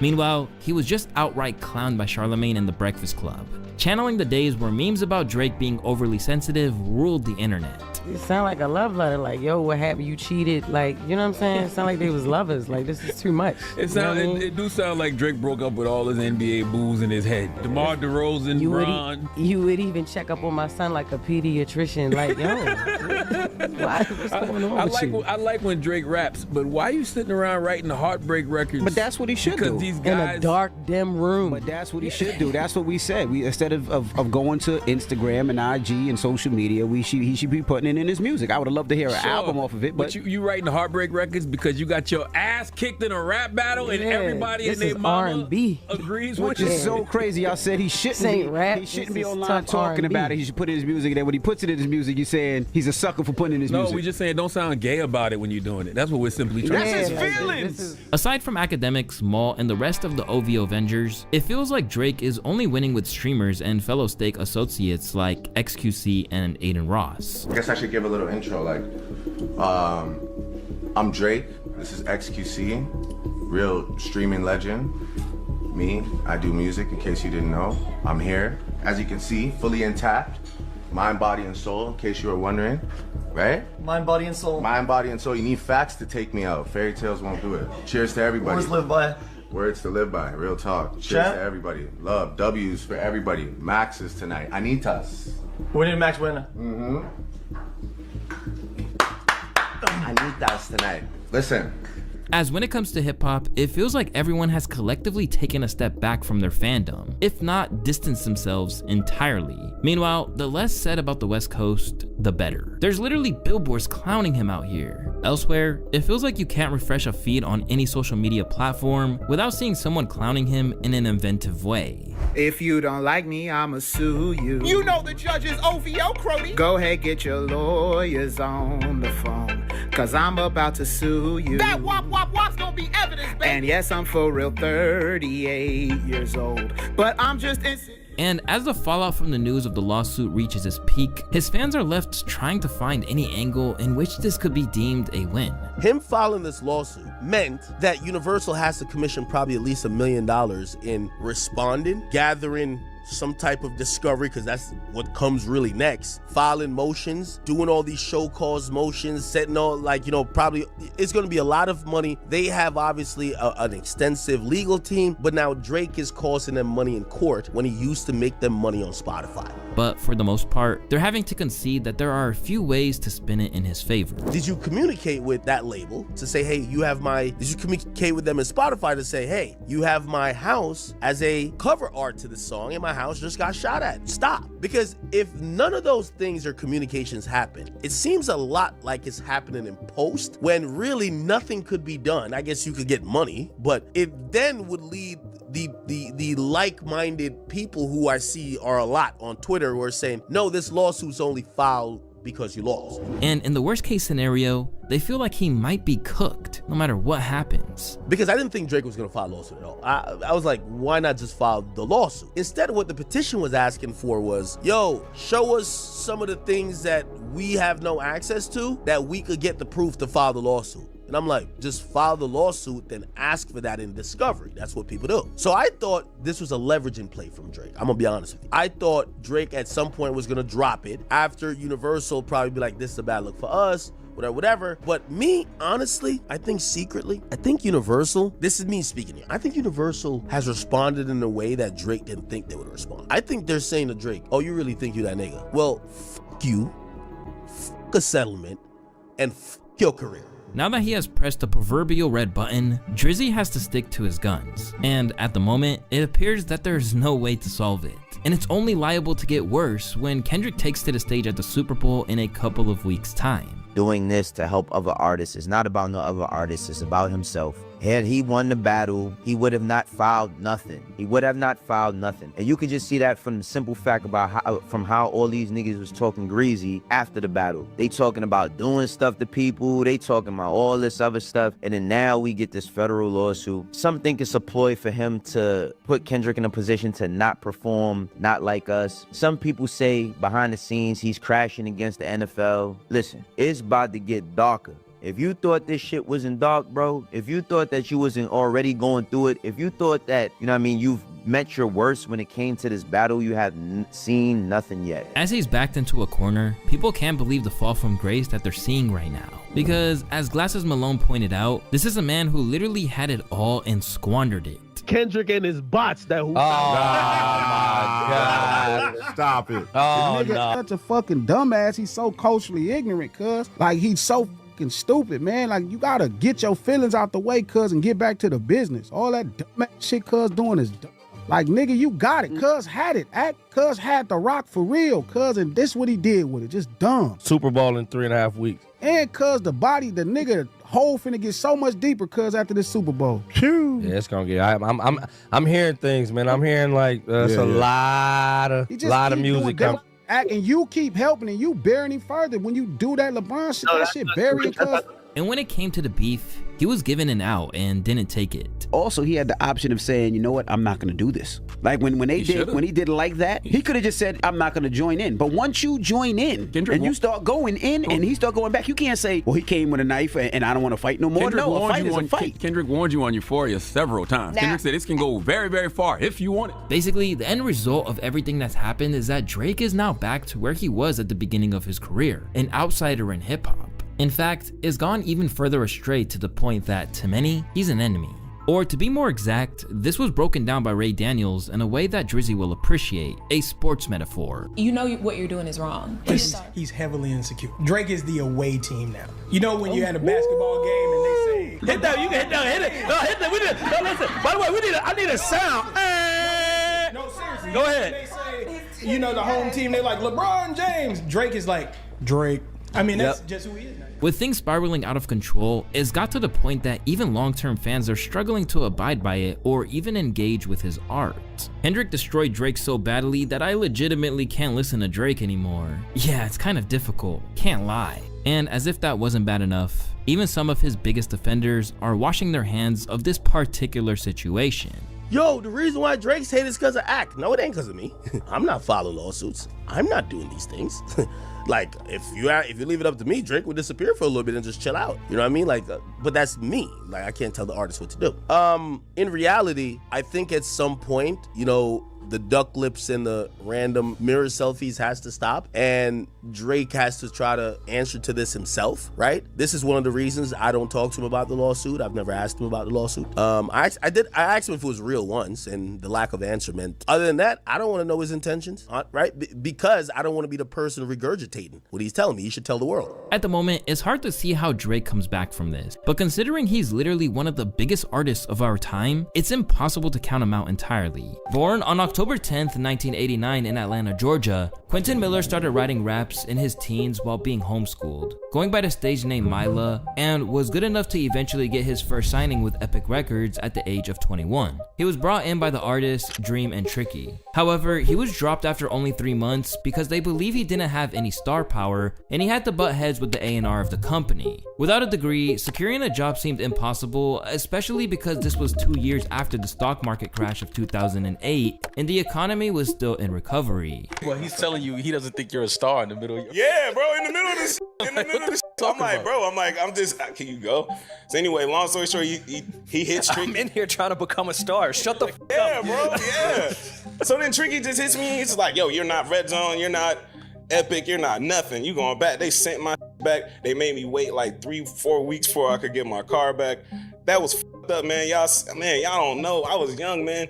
That hurt, man. That hurt. Things weren't looking too good for Miller, and with his daughter on the way, he had to find a way to make ends meet. Eventually, he ended up finding a job at Publix in Atlanta and was able to at least feed his family in the meantime. However, Quentin really hated his job and was still putting work into his music on the side to see if he could get anything going.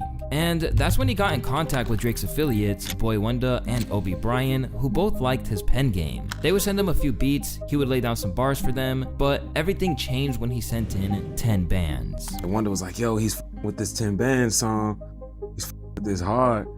So yeah, I was really excited. I thought I was gonna have a Drake feature, because at the time Drake was just doing random features for just up and coming artists. Drake is fucking with 10 bands, man. He's going crazy over it. I'm like, oh shit. I sent 10 bands to a couple of my friends. Now, I didn't know what a reference track was at this time. And at that point, you were just making a record. I was just making songs. Yes. And plus, when he said it, I'm thinking Drake's gonna get on it. So I'm like, I'm not leaking, you know what I'm saying? Like, and then later I was sent a clip and it was Drake saying it. And I was like, oh, all right, well, hey. Yeah. Whatever. And Quentin didn't expect Drake to actually rap the song, but he was thrilled to work with such a major artist. He even proudly represented OVO back in his home of Atlanta. He's getting flown out, having writing sessions, and begins to work with Drake to produce his 4th mixtape, If You're Reading This It's Too Late. And as we all know, when it came out, Drake was getting praised for making the best rap songs that year. But what they didn't know was that they were actually praising a young guy from Atlanta. So you get in the studio with Drake and you end up basically co-writing what became Used To, 10 Bands, Legend, and 6 Man. Yeah. I also wrote on Bless.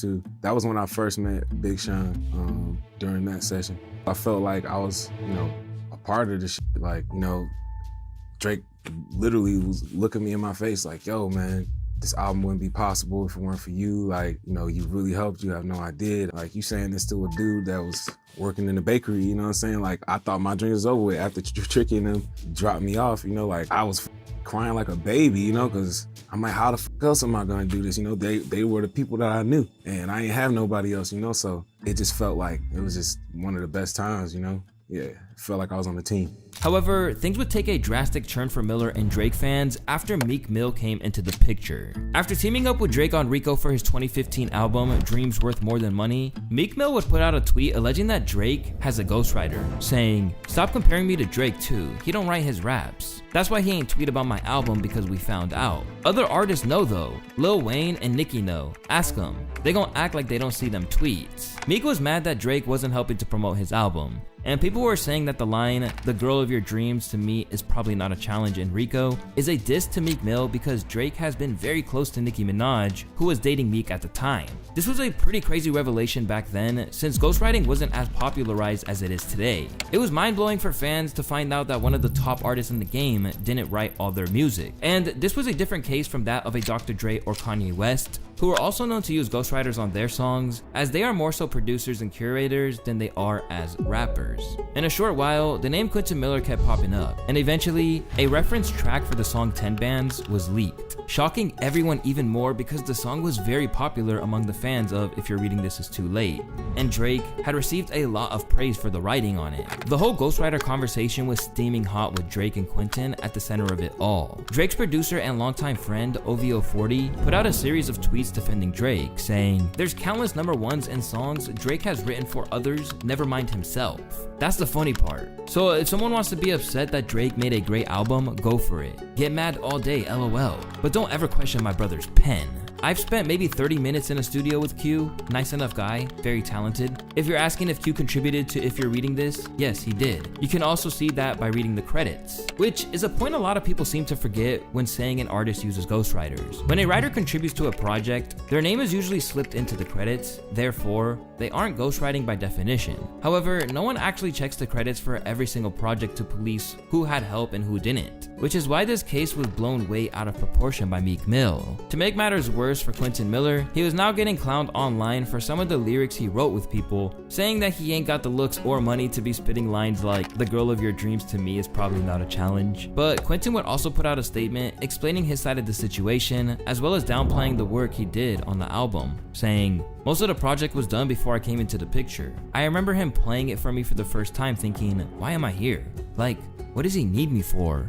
I am not and never will be a ghostwriter for Drake. I'm proud to say that we have collaborated, but I can never take credit for anything other than a few songs we worked on together." However, this would turn to be a big mistake because in trying to defend Drake, he would piss off Meek Mill. They caught me, we was in LA, I was walking to the Nike store and he approached me, and this was really my first time really talking with Meek, and basically told me like, you know, he didn't appreciate the letter that I dropped and it made him seem like he was a liar or whatnot, and they stole off on me in the Nike store and ran.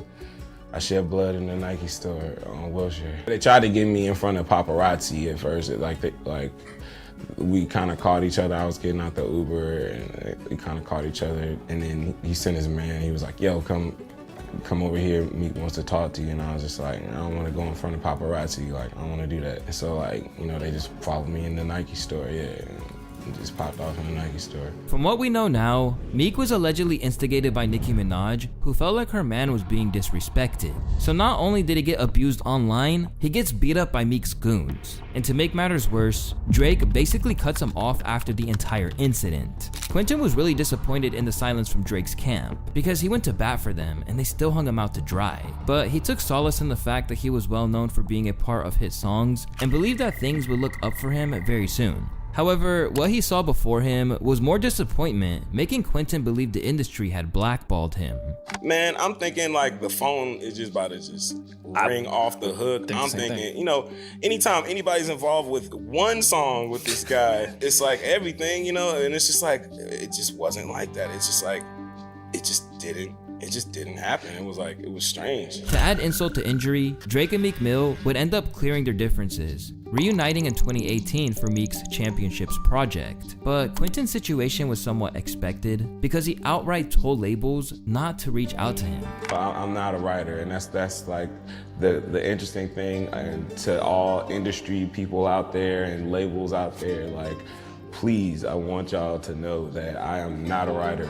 Don't invite me to your writers camps. Like, that was a special situation that just happened to happen. It was an opportunity, and you know, we just happened to be on the same wave. You see, Quentin suffers from the same problem that hinders artists with stronger pens in the industry. Just like Partisan Fontaine, who wasn't happy when Kanye exposed him as a ghostwriter, Quentin didn't want his writing to overshadow his music. From the label's perspective, people like Quentin are more valuable in the background for their already established artists, and are therefore less likely to receive opportunities since they could just keep boosting an already marketable artist. On the 5-year anniversary of the release of the If You're Reading This Is Too Late album, Quentin will put out a video expressing his dissatisfaction for how things happened with his career.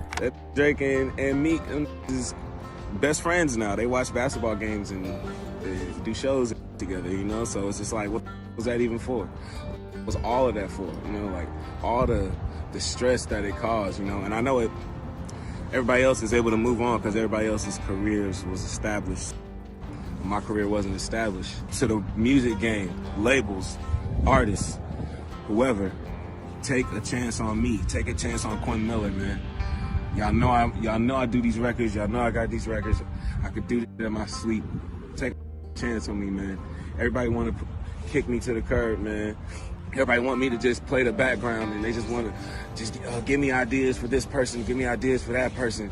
Man, give me the opportunity, man. Give me the ball, man. I see a lot of artists out here that I know for a fact I can box with, man. I can box with all these, man. With more and more time passing and with bills to pay, Quentin would continue lending his pen to other artists, and it was even revealed that one of the main reasons Meek Mill opened this can of worms in the first place was because Quentin had refused to write for him on multiple occasions. It was like maybe after the third time then I told Drake about it, and I was like, man, it's kind of weird, man. Like he's just pressing it so hard. But I'm like turning it down, bro. Like I'm not trying to work with bro. I'm trying to work with you. And so he was like, yeah, that is weird. And then Meek was tweeting stuff before he tweeted my name. He was tweeting like little sub stuff, and me and Drake were like screenshotting and sending it to each other like, yo, you think he's talking about this? Yo, you think he's talking about this? And then next thing you know, he puts it all out there, and that just changed everything. This shows Meek's entire statement about not tricking his fans being absolutely bullshit. Pretending to be the shining light of rap purity in public,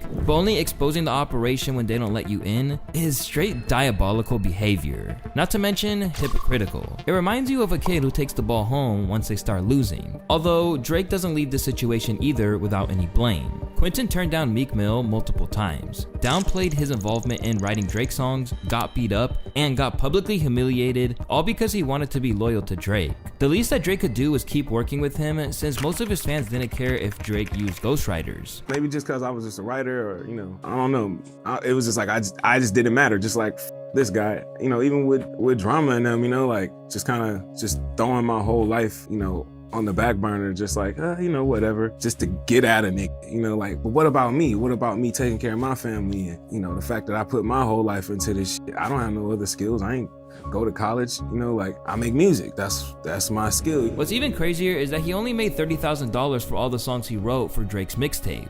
Now, that isn't all really Drake's fault. Yes, he should have been paid more, but remember in the beginning when I said Quentin got dropped from Epic Records back when he was 21? Well, it turns out they dropped him but kept his publishing, meaning they basically took all of his royalty money for years, until 2019, when he finally managed to leave the deal. Quentin's life after writing for Drake can be described as getting dealt a bad hand over and over again. From losing his leg in an accident in 2016 to almost getting scammed by Big Sean in 2022. I'm like, man, this a full circle moment, bro. He's like, yeah, bro, this is full circle. So I'm really like looking up to it. And then maybe like 2 weeks, a week before the album drops, he's just not responding to me at all. Then like a week before, I'm in the studio with Hit Boy. I just randomly hear in a conversation with Hit, yeah, the album drop next week. I'm like, wait, what? I didn't even know. So then I start hitting him, and then I'm getting text from his manager. Now I'm only talking to his manager. I'm like, well, what happened? So I'm talking to the manager, then the shit come out. We still ain't signed the paperwork or nothing. My name was not on the credits. It was not on the credits for like the first 3 months. So I'm blowing them up. I'm like, yo, what's up, man? Because I didn't know we was doing the ghostwriter thing, because if that was the case, I would have asked for some cash. And they're just like, nah, man, it's just until we get all the paperwork, we can't get the credits. We can't get everybody's name on the credits. But I'm like, but everybody else's name is on it. Despite now seeming to accept his role as a writer in the industry, he faces controversy every time he tried to promote his work. I've been still writing for people ever since. I done work with Nas, Big Sean, Jeezy, Ty Dolla $ign, like a bunch of other people. I never really wanted to be a writer, and it's an interesting sport. I think I have more of a passion to just be creative. After this interview came out, some fans began to discredit Nas's entire catalog, while others were once again clowning Quentin for daring to mention that he worked with Nas, since he's generally revered for having one of the greatest pens in hip-hop history. Nas's team had to reach out to Quentin, forcing him to clear things up, while also explaining his perspective. I also mentioned other artists that I worked with, from Jeezy to Jeremiah to Ty Dolla $ign. I mentioned other artists. Writers post their work and talk about their work all the time. You know why? It also helps with the business of writing. When people know that you are part of certain things, it makes people more prone to work with you. It's kind of part of the job. Naming your resume or your catalog or whatever, it kind of goes with it. But it's not that way with me, because I just so happen to have had a situation with the biggest artist in the world, and it turned into a whole fucking ghostwriting scandal. And now I am the ghost. Now anytime people work with me, it's like I'm supposed to be a ghost. But I'm not a fucking ghost. You don't make money being a ghost.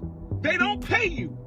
Artists don't give a if you have money or not. They do not pay you. So if you don't get paid from being a part of this to get opportunities to get paid, why would I want to be a fucking ghost? If you work with Quentin Miller, you worked with Quentin Miller. And you better be okay with saying that you work with Quentin Miller. Now, when it comes to the Nas situation, I pulled up on Hit Boy. That was a situation with Hit Boy. I'm in the room. I bounce some ideas out. There we go. Clear it up. I just bounced some ideas. Couple ideas went. That's all that happened with the Nas. But I am not a fucking ghost. I am not a ghost. Again, being forced to downplay his involvement, just like the Drake situation. Nowadays, Quentin Miller is still trying to make strides in the industry, despite being hurt so many times. In fact, he recently popped up on Kanye's well-received Vultures album as a writer, and had been spotted with his crew in the months leading up to its release.